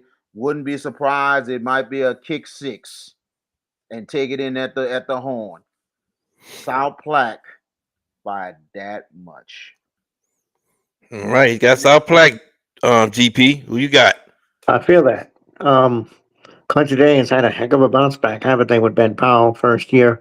They've done immaculate things to this point. I think the home cooking and the experience of South Plaquemines and the fact that it's almost money time. District championship first, state championship next. South Plaquemines is sharpening the irons. I think the Hurricanes win this and they pull away late and they have a getaway score in the fourth quarter to open it up, win by 8. I think they win by 8. South Plaque. I think South Plaque finds a way in that fourth quarter because this team knows how to win. Yes. They've been there. They faced adversity before last season. They only have one loss to their record. That's to Bell Chase. This team has faced adversity. They know how to win. And I think that's the difference between South Plaque and Country Day right now, knowing how to win in tough situations, because I think this will be a tough situation for both teams. But I think South Plaquemines somewhere, somehow in that fourth quarter, pulls this game out. Give me South Plaquemines. Let's go to Vatry. Rivalry matchup. Donaldsonville at St. James, VK. Battery. It's all good. That's what I said, Vatry. Okay. Close game. Close game here. You know what I'm saying? Got the move on. Close game. Donaldsonville's gonna be ready. They're gonna be coming. They're gonna be bringing the noise. It's gonna be interesting first half, but I think St. James makes the major adjustments and they pull away to get the win. Give me the Wildcats, but Donaldsonville will battle all the way to the end. Peppers. I don't doubt that, but St. James is getting healthy, boys, and a fully healthy, a fully functional St. James team is extremely hard to beat. I think the Wildcats get this done, JB. All right. Jason Holmes says coaching will be the difference. I don't know if that's for the South Platte game or this game we talk about now. VK say this game gonna be close between Donaldson and St. James. I don't think so. I think St. James wins by a good margin. Give me St. James over Donaldsonville. All right, let's go to the North Shore. Hammond at Covington. All right, VK. Look at Troy. Let me tell you something, man. I ain't gotta say beautiful downtown Vacherie every time. We know where y'all at. We know. Did they beat y'all? No, they ain't beat y'all. No. That's what I'm saying. So go to the corner, Troy. Yes, indeed. I think that game is going to be really close, man. I know. Covington has really starting to get themselves together. This is a big district game, close ball game. It's always tough to get a win over the Cow Palace, and it's going to be interesting. Both teams evenly matched. Both teams same records. I think what we seen in Hammond last week, with the character of what they did to come back to win that game and to hold Mandeville scoreless, they're going to face adversity on the road, but I think they're going to take the lessons from St. Paul's and use that as fuel to the fire to get the job done. Close game. I'm taking the Tornadoes to pull it off in Covington. All right. Mm-mm. Go ahead, Peppers. Coin flip, really, at this coin flip right here. But Covington was very impressive last week against Slidell, holding that offense to 7 points. They could be turning in the right direction. Hammond was a gut check win last week. Again, you guys, we did that game last week. They had to rally at home. Now they go on the road and face a very tough, comparable opponent in Covington. I think Greg Salter's team is going to be ready. Hammond's going to be very tough. I think a field goal separates this game. Maybe this is an extra free football, but I've been high on this team, and every time I pick against them, they win, and when I pick them, they lose. Ah, boy. BK picks Hammond. I'm already ahead of him. I'm trying to catch JB and trying to think what JB's going to pick here. I'm going to go with the home team. Give me Covington. Like you said, flip a coin. I think it's going to be a close ball game, tough matchup, but I think Covington wins this game. Give me Covington as well. Let's come back home to New Orleans area. The Jesuit Blue Jays looking to bounce back, get a win, but they got John Curtis. Who you got, VK? Tough sledding for Jesuit, but I think Jesuit's going to be ready to play. I think they're going to really put some pressure on Curtis, but I think John Curtis will get it done. Huge second half. I think Patriots will get it done. Curtis. Peppers. John Curtis has that in the car next week, right? Yes. Yes. Because all gets Curtis in week 10. So Curtis has got to sharpen the irons a little bit here against a Jesuit team that on their very best can be a problem. Ryan Manali's an outstanding coach, does a good job. I don't know if they have the horses to fool with this Patriots team this time around, though. Curtis, I don't want to say looking ahead, but I do think the Patriots are on a mission. Give me John Curtis as well. Give me Curtis as well. Back to the North Shore. Undefeated Jules Sumner taking on Pine. Who you got, VK? That is going to be a hell of a ball game. I talked with Ross Career earlier today, and I mean, he really talked a lot about not just his team, but he talked about Pine. And it's a really good, dangerous Pine team, and they've been having some epic games these last 3 to 4 years. And it's going to be another epic game on the road. And Coach Career is just trying to keep his team maintaining because they're trying to hopefully finish the season undefeated for the first time in school history. So he say he loves the start, but he know it ain't going to be easy. Close ball game. Comes down to the wire. Give me the Cowboys to stay undefeated. That's Jules Sumner? Yes. All right. Jules Sumner Cowboys, Pine Raiders. Cool. Peppers. I think it's going to be a good game. Jules Sumner's defense is very underrated, though, guys. That's one of the better defenses in that area. And again, it's not really surprising that they're 7-0. Pine has a very good football team, but they got humbled pretty good last week against Amite. Amite beat them pretty good last week. I think it's going to be a little wound licking this week, but I don't think Jules Sumner loses. Give me the Cowboys as well. Jules Sumner on the road. Coach Fig, what's going on, brother? Yes, Pine runs the veer. So does Jules Sumner. They both run the veer. Yeah, they both run wing T offense. Wing T, yeah. Both run the wing T. Old school right there, Coach Fig. Old school. There you go. So that game gonna go by pretty quick, probably. But with that being said, I think it's coming down to the wire in this one. Give me the Cowboys as well. Jules Sumner. They will win. Yes. D-Boy wants Jules Sumner to lose. Okay. Yes, indeed. All right. Quarterback is nice. Coach Career talked about him. Sure did. Yep. I think he's only a junior. Yeah, that's exactly what he said. Yep, you're right. All right, guys. Under the tank. Southern Lab, Kentwood. I remember this game last year on LHSA Network. It was their game of the week last year, man, and that came down to the wire. What kind of game we getting this year? Who wins, VK? I think it comes down to the wire again. Both of them competing for a chance to win the district. It's always a war when these two go at it. It's always an absolute war. It's going to be a war again. Close one. I think the Kangaroos take it this time. All right. Kentwood Kangaroos. Who you got, Peppers? Oh, yeah, this is a good one. The last few meetings have been really good with these two teams. Lab seems to be transitioning a little bit of a transitional year. They're not as formidable as they have been. Kentwood, on the other hand, just continues to plug along, don't they? Damn. I picked Lab the last few times they played them, and I've been right. I'm going to go against the grain. Give me Kentwood as well. I'm going to take the Kangaroos at home under the tank to get this win, but close. All right. Jason Holmes says Southern Lab. D-Boy says Kentwood. I'm with the both of you. I'm going Kentwood as well. Let's come on back to the West Bank. Thomas Jefferson and Patrick Taylor. Man, it's about to go down on the West Bank. Power rankings for sure. Patrick Taylor's number 17.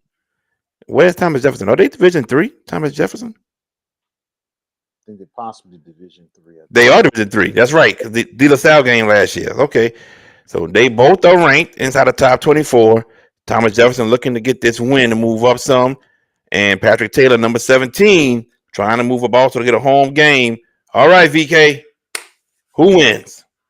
Interesting game early, but I think Patrick Taylor's run game and depth is going to take over. Thomas Jefferson, they're going to be ready to go. Coach Kenny Burke's going to have his guys ready and rolling, but I think it's going to be too much of the run game, too much depth. Patrick Taylor will get it done. Peppers. What a comeback season by Kenny Bourgeois and Patrick Taylor, 4-3 at this juncture. Last year was just a lost year for them, but they've really efforted a big bounce back year. It continues this week. I got Patrick Taylor over Thomas Jefferson, who's licking their wounds from that train that ran over him last Saturday in Yak. Young audiences. I think Patrick Taylor gets it done with that power running. All right. D-Boy says Patrick Taylor wins, but Thomas Jefferson fights. I'm going to say this. Thomas Jefferson couldn't stop the passing game at all from a young audience. They couldn't stop the passing game. It won't be a lot of passes thrown for Patrick Taylor. A lot of running with Logan Rogers and Jeremy Gibson. So I think from what we saw last week to this week, it'll be a much closer game, but I think Patrick Taylor gets the win still. Give me the Patrick Taylor Tigers, right? Tigers, yeah. Make it so. And Thomas Jefferson or the Jaguars. Back to the North Shore. Salmon at Slidell. VK Jones. It's good that these two rivals have winning records. Yes. It's been a while since that has happened. You know what I'm saying? Slidell, an improving season under Coach Page. And then you got Coach Shooter at Salmon, who's doing a great job. A team that has, and we talked about a couple teams this year, has been in every game. Salmon has been in every game this season.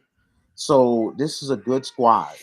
Expect this game to go close. I wouldn't be surprised it might go overtime because this is how good of a game is going to be. I might take the over in this game because they're going to be points scored a lot because both of these offenses can score and they have underrated defenses. Close ball game. Slidell Tigers. All right. Peppers. I don't like taking teams that are on the backslide. And Slidell has kind of ran into a rough patch here the last few weeks. But this is a get right game for them in the sense of it's a rival school. And I'm going to take the team that's got more of a propensity to score quicker. I'm going to take the Tigers over the Spartans, but I think we're in for a wild show Friday night. I'll take Slidell to win the game. Give me the Tigers of Slidell as well. I think they're getting this job done. Austin Tyler says Slidell by 10. All right. Let's go to Edgard. St. Martin's at West St. John. Both these teams need a win desperately. VK Jones. This is a coin toss. Because I think these teams are kind of evenly matched and they need to get a win. I think St. Martin's is going to really throw everything at West St. John, but I think the Rams will have a big fourth quarter and get the win. Give me West St. John. Peppers. Hmm. Tough one to pick. This one is. The Rams, yeah, they beat both of these teams are searching for a win because they've kind of backslid a little bit. Rams really took one on the chin last week, got beat pretty bad. I think they're going to bounce back, though. Give me the Rams at home. I think that home cooking's going to be just enough to see them through. Give me West St. John by a touchdown. Okay. And I'm sitting here like thinking about West St. John, and I'm thinking about Donnie Lawrence and Kane Odo for St. Martin's. Can like West St. John stop those two? I'm just sitting here thinking, but I'm gonna go with West St. John as well. I think they win this game in a close ball game. Even D-Boy says West St. John at home. All right, West St. John. Okay. Let's go to Monroe now. Alexandria at Ruston. Here we go, VK Jones. Alexandria Rustin, man. I think this is where we get tested here. This is how we make the big bucks. Here we go. Man, Alexandria, if they're gonna defend their district championship, this is the chance they gotta do it. This is where they gotta get it done. They already got one loss in district now. I know, but they gotta stay in the race. They gotta win. Gonna be close, but like I said, Ruston has not lost a game in the state, and Ruston is starting to get on that rise. Give me the Bearcats. All right, Peppers. Okay. Noted. But what's the usual narrative about a team that's wounded? I don't say wounded, meaning that they've already got a loss. That's Thomas Bachman and Ash. They're going to be very dangerous. Ruston comes off a rivalry win at Neville. Now, Ash, when they played Ruston last year, yes, it was at home, and it wasn't close. It wasn't close.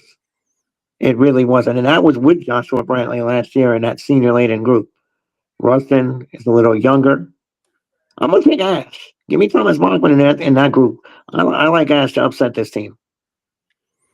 And guess what? Oh, don't do it. Yeah, I'm doing it. You dirty dog. I'm trying to I catch know, you, huh? man. I know. Give me the Ruston Bearcats. Give me the Ruston Bearcats. I thought you were going to go with Ash. I know you did. I got you, sucker. All right, you good. 2 wins I'm going to get on you now. Oh, good luck to you. Ruston Bearcats. They remember that butt whipping from last year. They remember it, and they had this circled on their calendar. Ruston Bearcats with the win. Yes. All right. Neville at Washita. Who we got? VK Jones. If Washita knows what's good for them, they got to get a signature win against one of the rivals. This is their biggest chance here. Neville is going to be ready to play, but Neville is still struggling with the injuries. And then on top of that, they're starting not to finish games either. That's not a good sign. Close game, but Washita finally gets a win against one of their big rivals. Give me the Lions. We got Washita. We said all that talk about they gotta show me, and you picking them? You picking them? I'm picking them because look what's been happening with Neville, and it's a fact. Look what happened last week. Neville had the chance against Ruston, couldn't close the door. We've been seeing it all year with Neville, plus injuries. That's not a good mix, JB. It's not a good mix. All right, Peppers. But Washita's had 2 chances to shut this narrative up, and they haven't. And that was West Monroe and Ruston. So now they're home to a Neville team that's a little bit banged up, right? If ever they're going to squash the narrative, winning this game would be paramount for them. Neville, this isn't one of their better teams. And I'm not surprising myself, but you know what, VK, I'm with you. Give me Washita Parish at home. I think they pull this off, and and they don't completely shut the narrative up, but they dim it down a little bit. They down the decibel count a little bit. Give me Wichita. All right. I watched that Rustin Neville game. Neville up by 17 points with 6:50 something when And they Rustin gave it up. scored an onside kick. And man, like you're looking at that like that was your game. That was your game. You gotta seal the deal. They're gonna seal the deal this Friday night against Washita. It's happening. Neville will defeat Washita Parish. And I'm the lone wolf on that one. Oh, nah. It's wolf season. That's cool. That's cool. You be lone wolf. You'll see. But I'm gonna see. Oh, okay. All right. I'm gonna see, huh? All right. let me see. That's all. That's all I'm gonna tell you. You said I'm gonna see though. Okay. No, all I'm gonna tell you is this: when it goes the other way, it's gonna be 3 times. All I know, I look 3 times, huh? It can be 3 times for Washita. No. Here's the It thing. can be 3 times for somebody, right? You're right, but as I'm saying, it might be the 3rd time for Neville because we seen it against STM, and like I told you, they should have won that game by more than it did, and they screwed up. Same thing happened last week. You have to close the door. They might can do it this time, hopefully, for you. Hopefully. But at the same time, we'll see. It's going to be interesting. It will be an interesting game, my brother. It will. Hopefully for me, I'm in first place and you trying to catch up. I hear you, bro. I hear you. All right. Washita Christian at Mangum. Ooh. Here we go. Yeah. Yeah. See, it's getting better and better each week, man. See, I got it. Like I said, I can't give him credit. Not too many cupcakes this year at all. He comes with the heat. It's gonna be a hell of a game, man. I ain't gonna lie. Under the lights, been talking about this game. Other platforms have been talking about this particular game. It is going to be a great one. Another top 10, top 5 game. These weeks have been something else. Should be a close, interesting game between these two teams. The Dragons, bro. They are on a mission this year. They're at home against Washita Christian that just have been digging to get back in the fold. Close game, but give me the Dragons pulling it off. Peppers. Dragons of who, BK? He ain't saying. Said who, BK? Oh, he got main. Oh, he ain't gonna say it, bro. He ain't gonna say it. I'm not getting shot by the fan base, brother. That's why I said the Dragons. They were looking for you. The troops. I'm gonna get this thing right. I know you are. The troops were at the border last year, though. I'm still learning that pronunciation, Dragon fans. So trust me, I'm not gonna put myself in the hole. Go ahead, Peppers. Okay. The fun aside, I got to try to make up picks, and boy, this is a good one. But past history tells me Washita Christian has a decided advantage. I think they're the better squad. They haven't lost. I think Washita Christian, the Eagles, go into Mangum, a very tough home pitch, and they get it done. Give me Washita Christian. I think majority of people would pick Washita Christian to win this game. I think they would. Mm-hmm. Yep. And the crazy thing is, we talked about Washita Christian being young last year, and they got to the Dome and lost. This whole team came back. Mangum been putting it on people left and right, though. Woo, man! This is a flip a coin for me. It's a flip a coin for me. I'm gonna go with my heart on this one, and not my head. I'm going with my heart. And I'm going to say Mangum gets the job done. And I don't know when the last time they beat Washita, but I'm going to go with Mangum with the win over Washita Christian. And y'all know Mangum put it on Oak Grove last week. That's what I'm going with right there. Yeah, I'm going to go with Mangum. All right. We're going to Lafayette, y'all. Acadiana at Southside. Is this the year Jess Curtis and Southside defeats Acadiana? Or Acadiana's finally getting back to where we know Acadiana is usually at. VK. Indiana's getting themselves together. They've been getting themselves together the last couple weeks and things. But I think Jess Curtis and Southside is starting to really turn the corner. They're really starting to turn a corner. I was up and down with Southside this season, but I'm gonna go with those Sharks. They'll pull this thing off. Close game, Southside. Peppers. Difficult offense to defend in the Wrecking Rams with the Veer.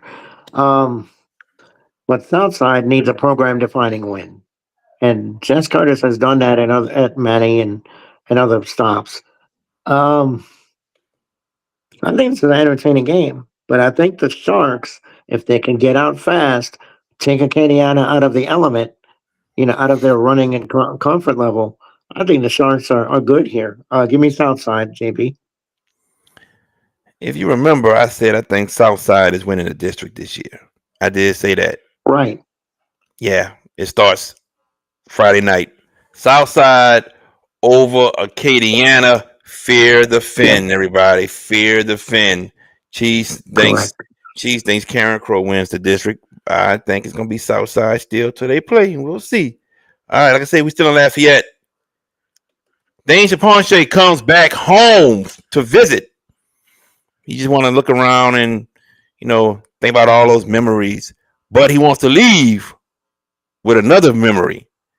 Not a memory that he will dislike, a memory that he will like. He wants to leave with a victory as East Ascension comes to town to take on Turling's Catholic. And if you don't know, Dane Chaponche is the offensive coordinator for East Ascension now, former head coach of Turling's Catholic. Who's getting this win, VK?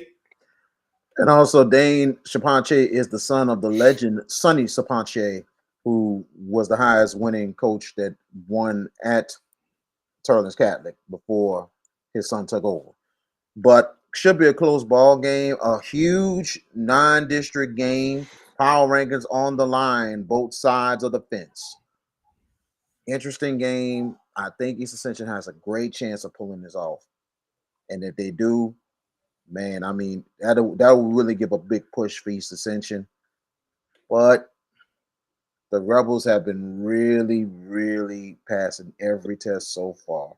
And this coming up is the three biggest tests they have coming up to have maybe one of the best seasons in recent memory. Give me the Rebels. Okay. Of the three of us, I'm the only one that has Turlings in the top 5. Yeah. So I have to justify it, but Coach Chapontier knows the personnel groupings of TC, Turlings Catholic. But as you said, BK, and you said this the other night when you questioned my inclusion of Turlings about they haven't really played anybody, and these next 3 weeks are a proving ground. It starts Friday night. I think this is a great game, but I'm going to go with the home side. The Rebels win by a touchdown. Give me the Rebels of Turling's Catholic as well. I think they get this victory over East Ascension. I think they're going to play motivated that their former head coach is coming back to coach against them. I think they're going to be motivated. They're going to play hard as hell. Give me Turlings to win this game over East Ascension. We still in Lafayette.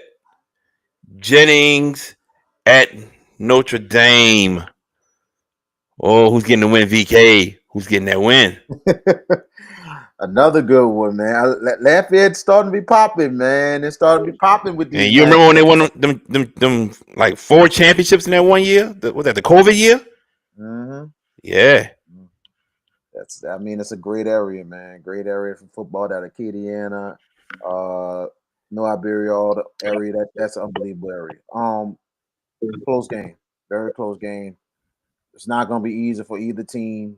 Jennings has been in every game. Notre Dame has been in every game. I'm going to take the Pioneers in a close one. I wouldn't be surprised by a field goal. Give me Notre Dame. Okay, he's taking Notre Dame. All right. Correct me if I'm wrong, but I think Jennings beat this team last year at home.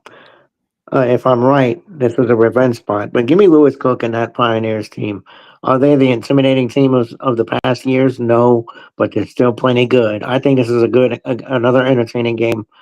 Be there, but it's going to be a good one. Give me the Pios as well. All right. And why I can't find Jennings nowhere in these power rankings? No, I'm not crazy.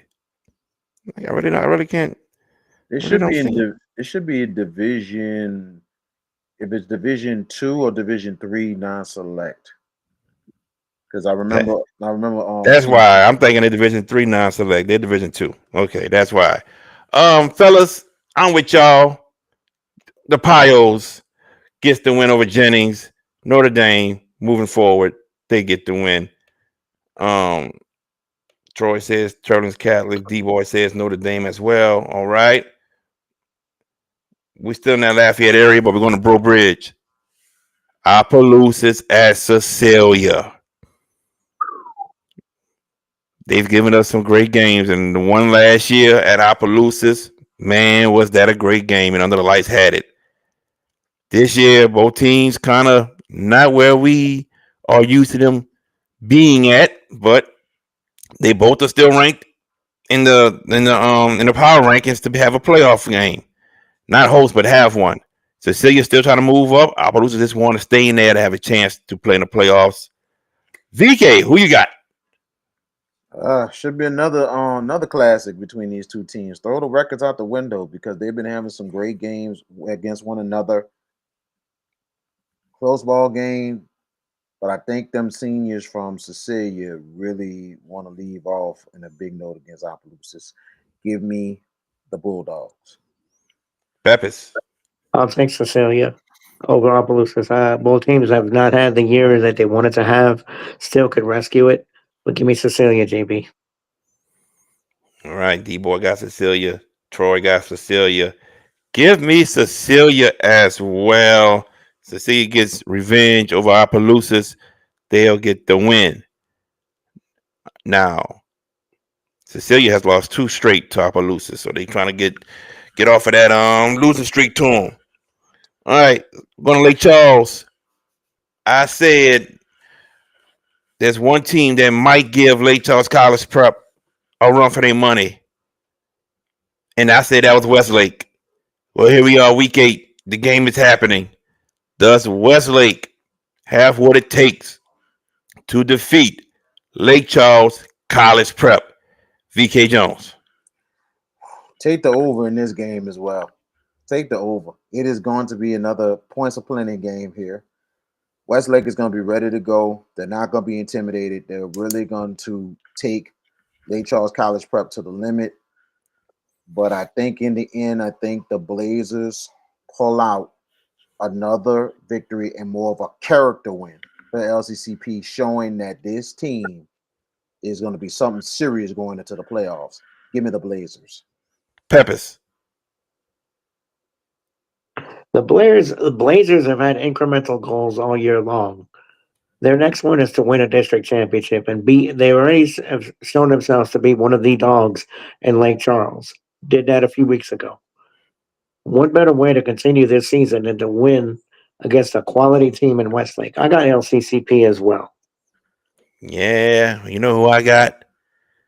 I got LCCP as well. Give me Lake Charles College Prep. I got them winning against Westlake. All right, 2 games left.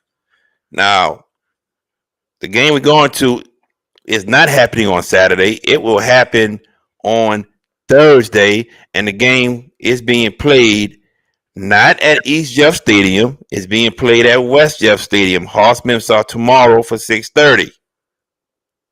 And as I'm trying to get to it, Young Audience against Haynes. Haynes coming across the river to be the home team on the West Bank. This game was supposed to be played on Saturday, y'all. It got moved to Thursday. They moved to Thursday. Does Haynes has what it takes to stop that explosive offense of Young Audience? VK Jones. That's a bold move for Haynes to try to just to move this game to a Thursday. And I know they wanted something available, but they felt like, hey, instead of going to East Bank waiting till Saturday, why don't we play it Thursday and making it a shorter week for young audiences? I think Haynes is going to be ready to go. but I think young audiences is going to be fired up a bit because I think they're going to be feeling a little disrespected that we thought we were supposed to play on the following Saturday, having a whole week. Now is the fact we have to change schedules and everything to play Thursday. I got young audiences.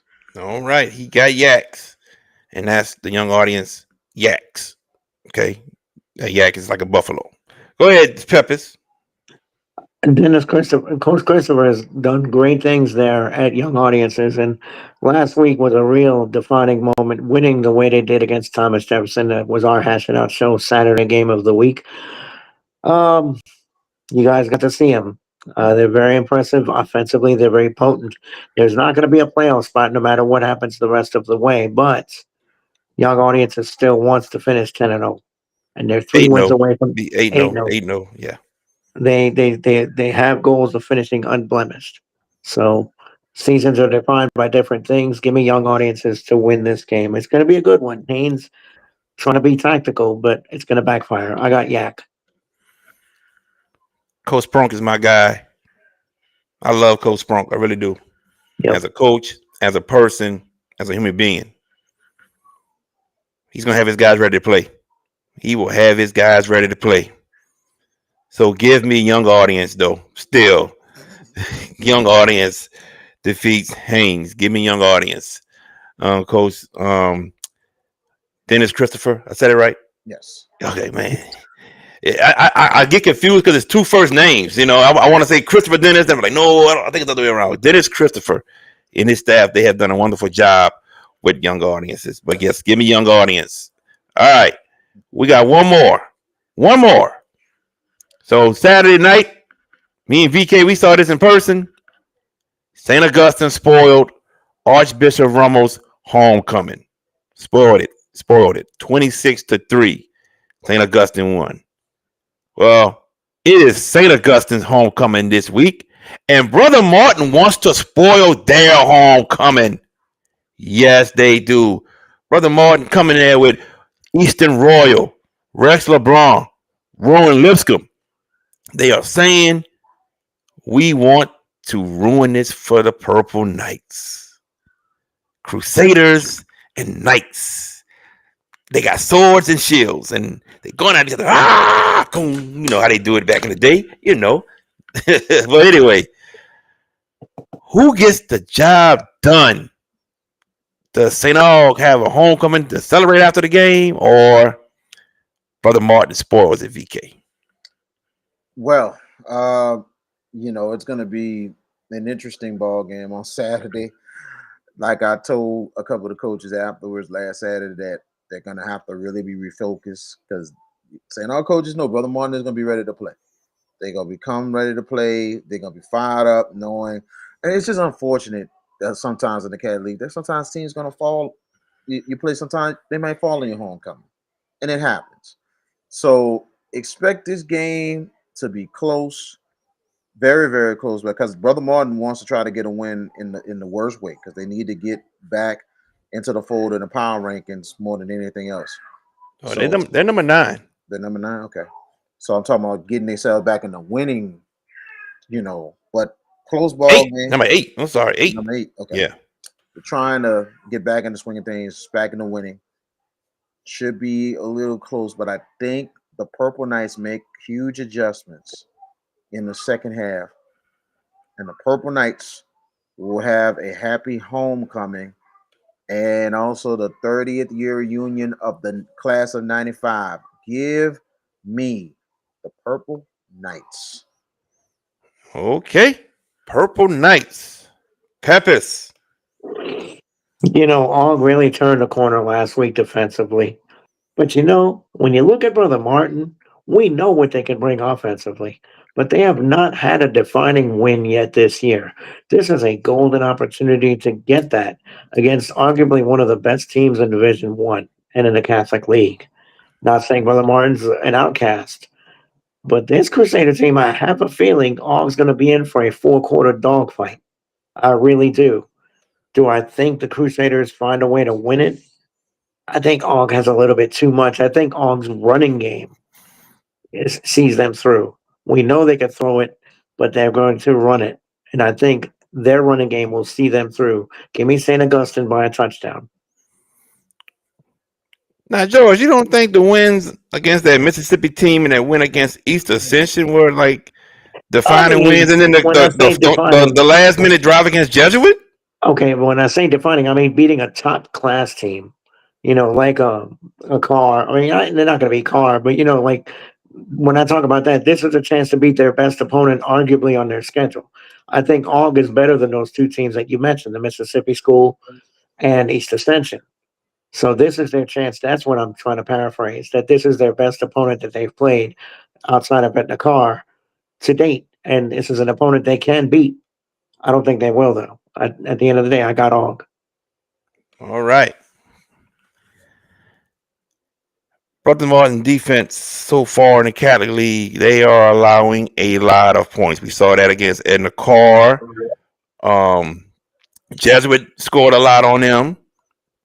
John Curtis scored a lot on them. They are giving up a lot of points defensively in the Catholic League. And guess what?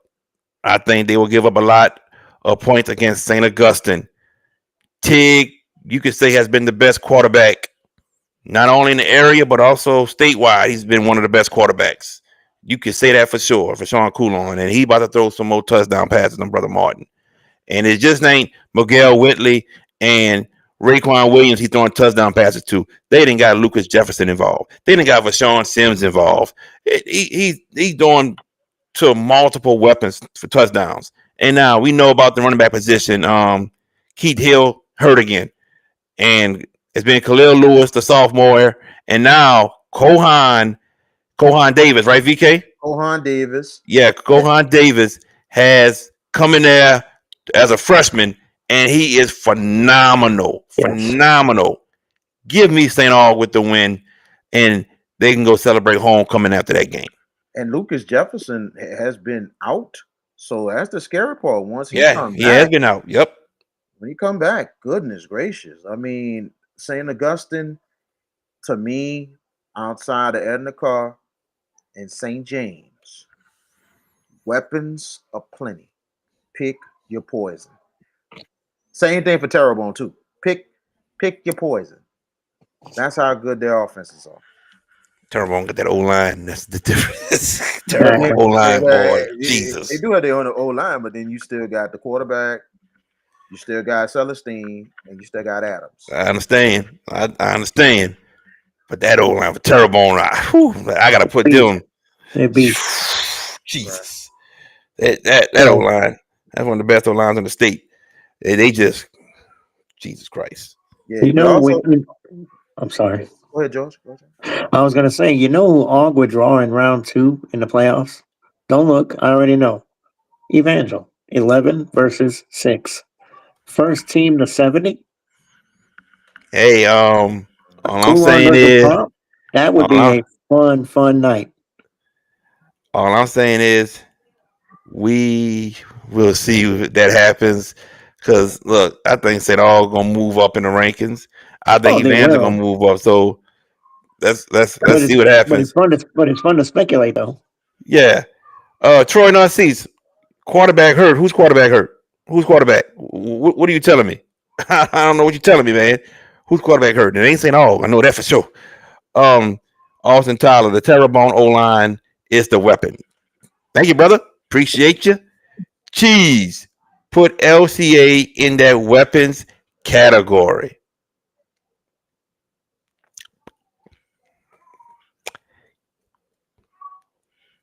You know what, Cheese? You're exactly right. Put y'all in that category too. I agree.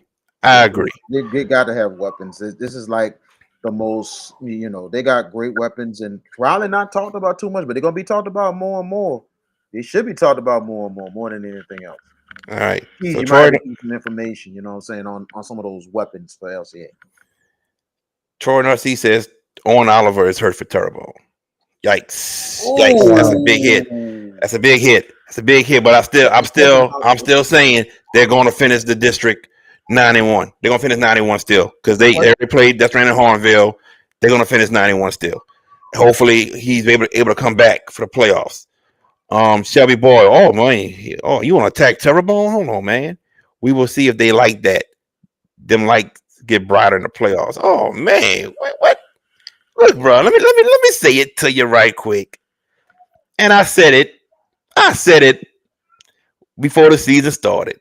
Coach Tyler Lewis and Terrebonne will get their first playoff victory this year.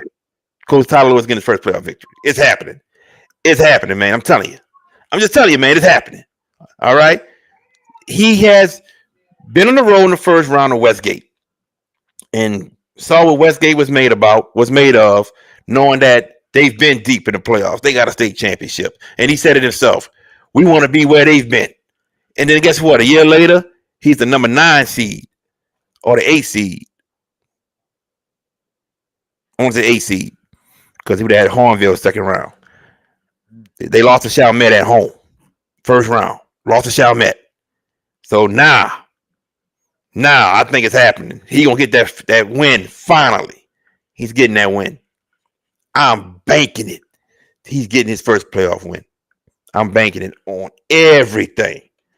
Tyler Lewis is getting it. T. Perry, hold on. Before y'all go, I want to answer this question. Where's Hammond ranked in Division 1 Select? Hammond right now is number 13. They are number 13 right now.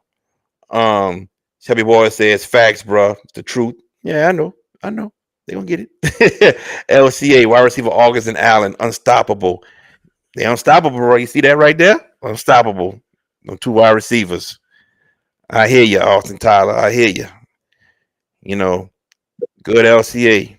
6-1 record. Y'all know who the one is in the 6-1, right?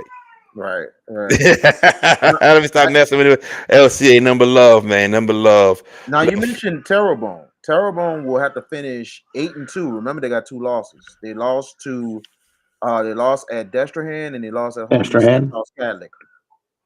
To who? St. Charles Catholic. Oh yeah, my fault. Yep. They did. That's two games. Yeah, they lost to St. Charles Catholic. That's right. And they are number 6. 6 or 7, one of the two. You got them on 6? I think they're 6. I'm about to tell you right now. 7. They are number 6 in the power rankings. Number 6, 5-2. Looking for a first round bye that is still very possible. And I think if Washita loses to Neville, Terrebonne may move up to number 5. May hop over Northwood Shreve. We're gonna see. Southwood's right there too. And Zachary still fighting. So that 3rd and 4th spot, they're about to fight for it. But we're gonna end it there tonight, everybody. We've been on for about 2 hours, and here, Cheese. I knew you catch on. Where you at, Cheese? You're not on. You're not doing the UTF show tonight. But Troy saw it. No, he says 6. All right. Guys, before we get out of here, last words, Peppers. Another great week of shows. Stay tuned tomorrow night. JP Rules, 6:15 pregame. John Aaron, East Jeff, live from Joe and Guinea Stadium, 6:15 pregame, 6:30 kickoff. And on Friday night, McDonough 35 and Carver from Joe Brown Stadium in New Orleans East. That pregame will be at 6:45, and first kick will be at 7:00. VK Jones on the play-by-play. Myself and Jaron JB Boyd will be on the color for that game, and looking forward to being with you guys this weekend, and should be fun stuff for sure. And the perplexing thing I'm going to close with: how in the world is LSU just a 2-point underdog against Texas A&M at home this week? That's what I want to know. I think that's it's they're at home. That's why they're 2-point underdog. They're at home. Come on, I think A&M got the goods to do it to them. We'll see. VK, get that man son, and I can commercial VK. You got that. You got that. Yeah, I wish I had that kind of connection, bro. I ain't got it like that, D-boy. And he can pay for his own games. Oh God! Talking mess. I'm messing with him. Okay, dog.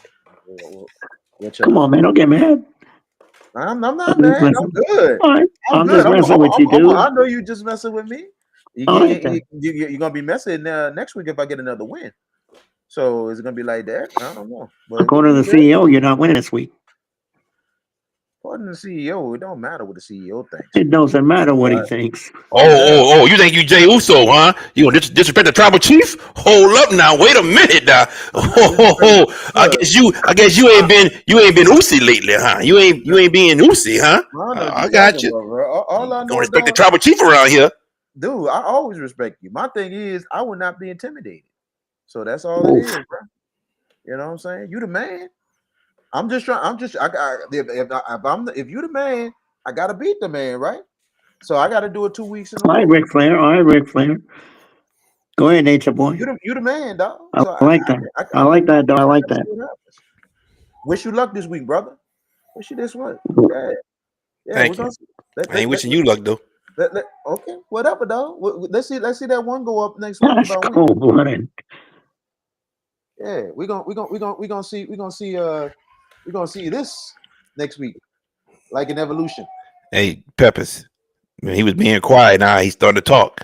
You see it, You huh? see that, huh? I see it. I Uh-huh. see it. Yeah. Yeah, say less. Yeah. Say Right. less. Mhm. Mm-hmm. Let's Go say ahead, man. What's your last words, bro? Good show tonight, man. Great show. I mean, the picks. Another great week of picks, man. It's gonna be fun to see who wins this week again. I mean, but I think our win totals and percentages is improving every week. So everybody tune into the Hash It Out show each and every week. Boot breakdown and our games on Thursday and Friday night. EJ, Eric, and Carver Rams and McDonald 35 on Friday night. We're looking forward to bringing you both of those games, and we definitely appreciate all the support of the Hash It Out show. We're very humbled, and I'm very humbled to have the highest percentage ever for a week. So thank you guys. You got that in there. All right, so it's ever for a week. You got that in there, boy. I think you slick, boy. I think you slick. Thank y'all for joining us, everybody. Truly appreciate each and every one of you all joining us. Like VK said, tomorrow night, John Eric, East Jeff, tune in, watch the game, support these kids. 6:15 pregame, 6:45 will be the kickoff. 6:30 will be the kickoff, and on Friday, Carver and McDonald 35, no love lost. Pregame 6:45, kickoff at 7 o'clock. Y'all tune in. I got something in chat right quick. Who said something? What's up, Sheikah? How you doing? Who comes How you on doing? by? What's up, Sheikah? How you doing? All right. I But miss other than Washington. yeah, but other than that, y'all tune in with that boot breakdown Sunday at 6:15.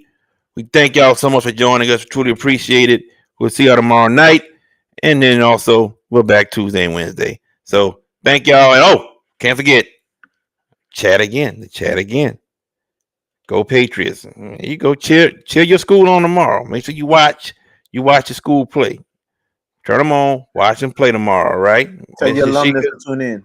That's Tell your right. alumnus to tune in. Yeah, tell your other alumnus that you graduated with and everybody in school with. Tune in. Before we go, just I want to say and want to thank the head coach of Prairieville, Coach Mike Schmitt, for joining us. Truly appreciate that interview with him and truly enjoyed it. That's it for tonight, ladies and gentlemen. I'm hungry. We'll see y'all next time. Y'all take care. Bucks Snow was the place to go as a kid growing up to get snowballs. As an adult now, it is still the place to go. When you want some of the best snowballs and some of the best customer service, Bucks Snow is the place.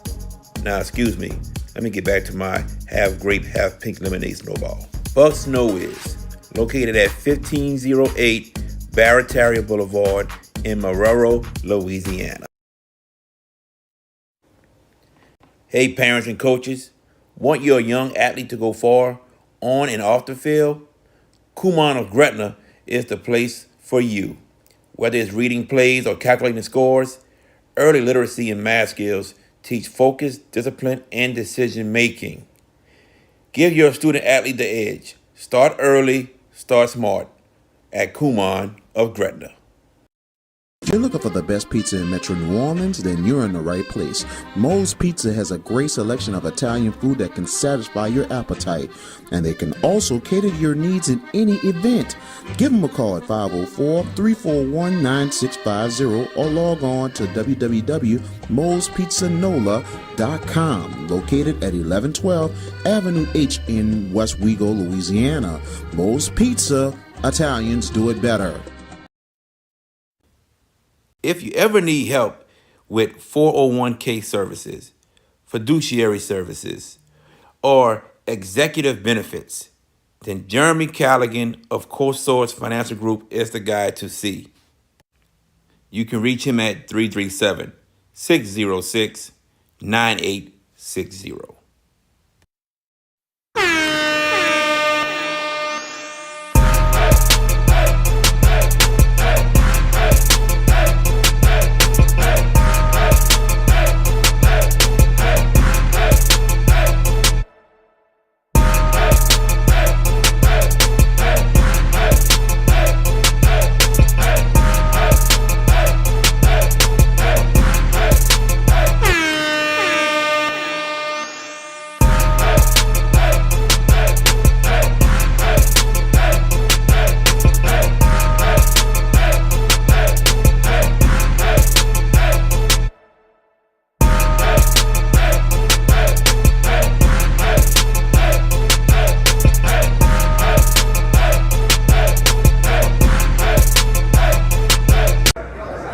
Coach Ladarius L. Page, the head football coach at John F. Kennedy High School, and you watching the Hash It Out Show.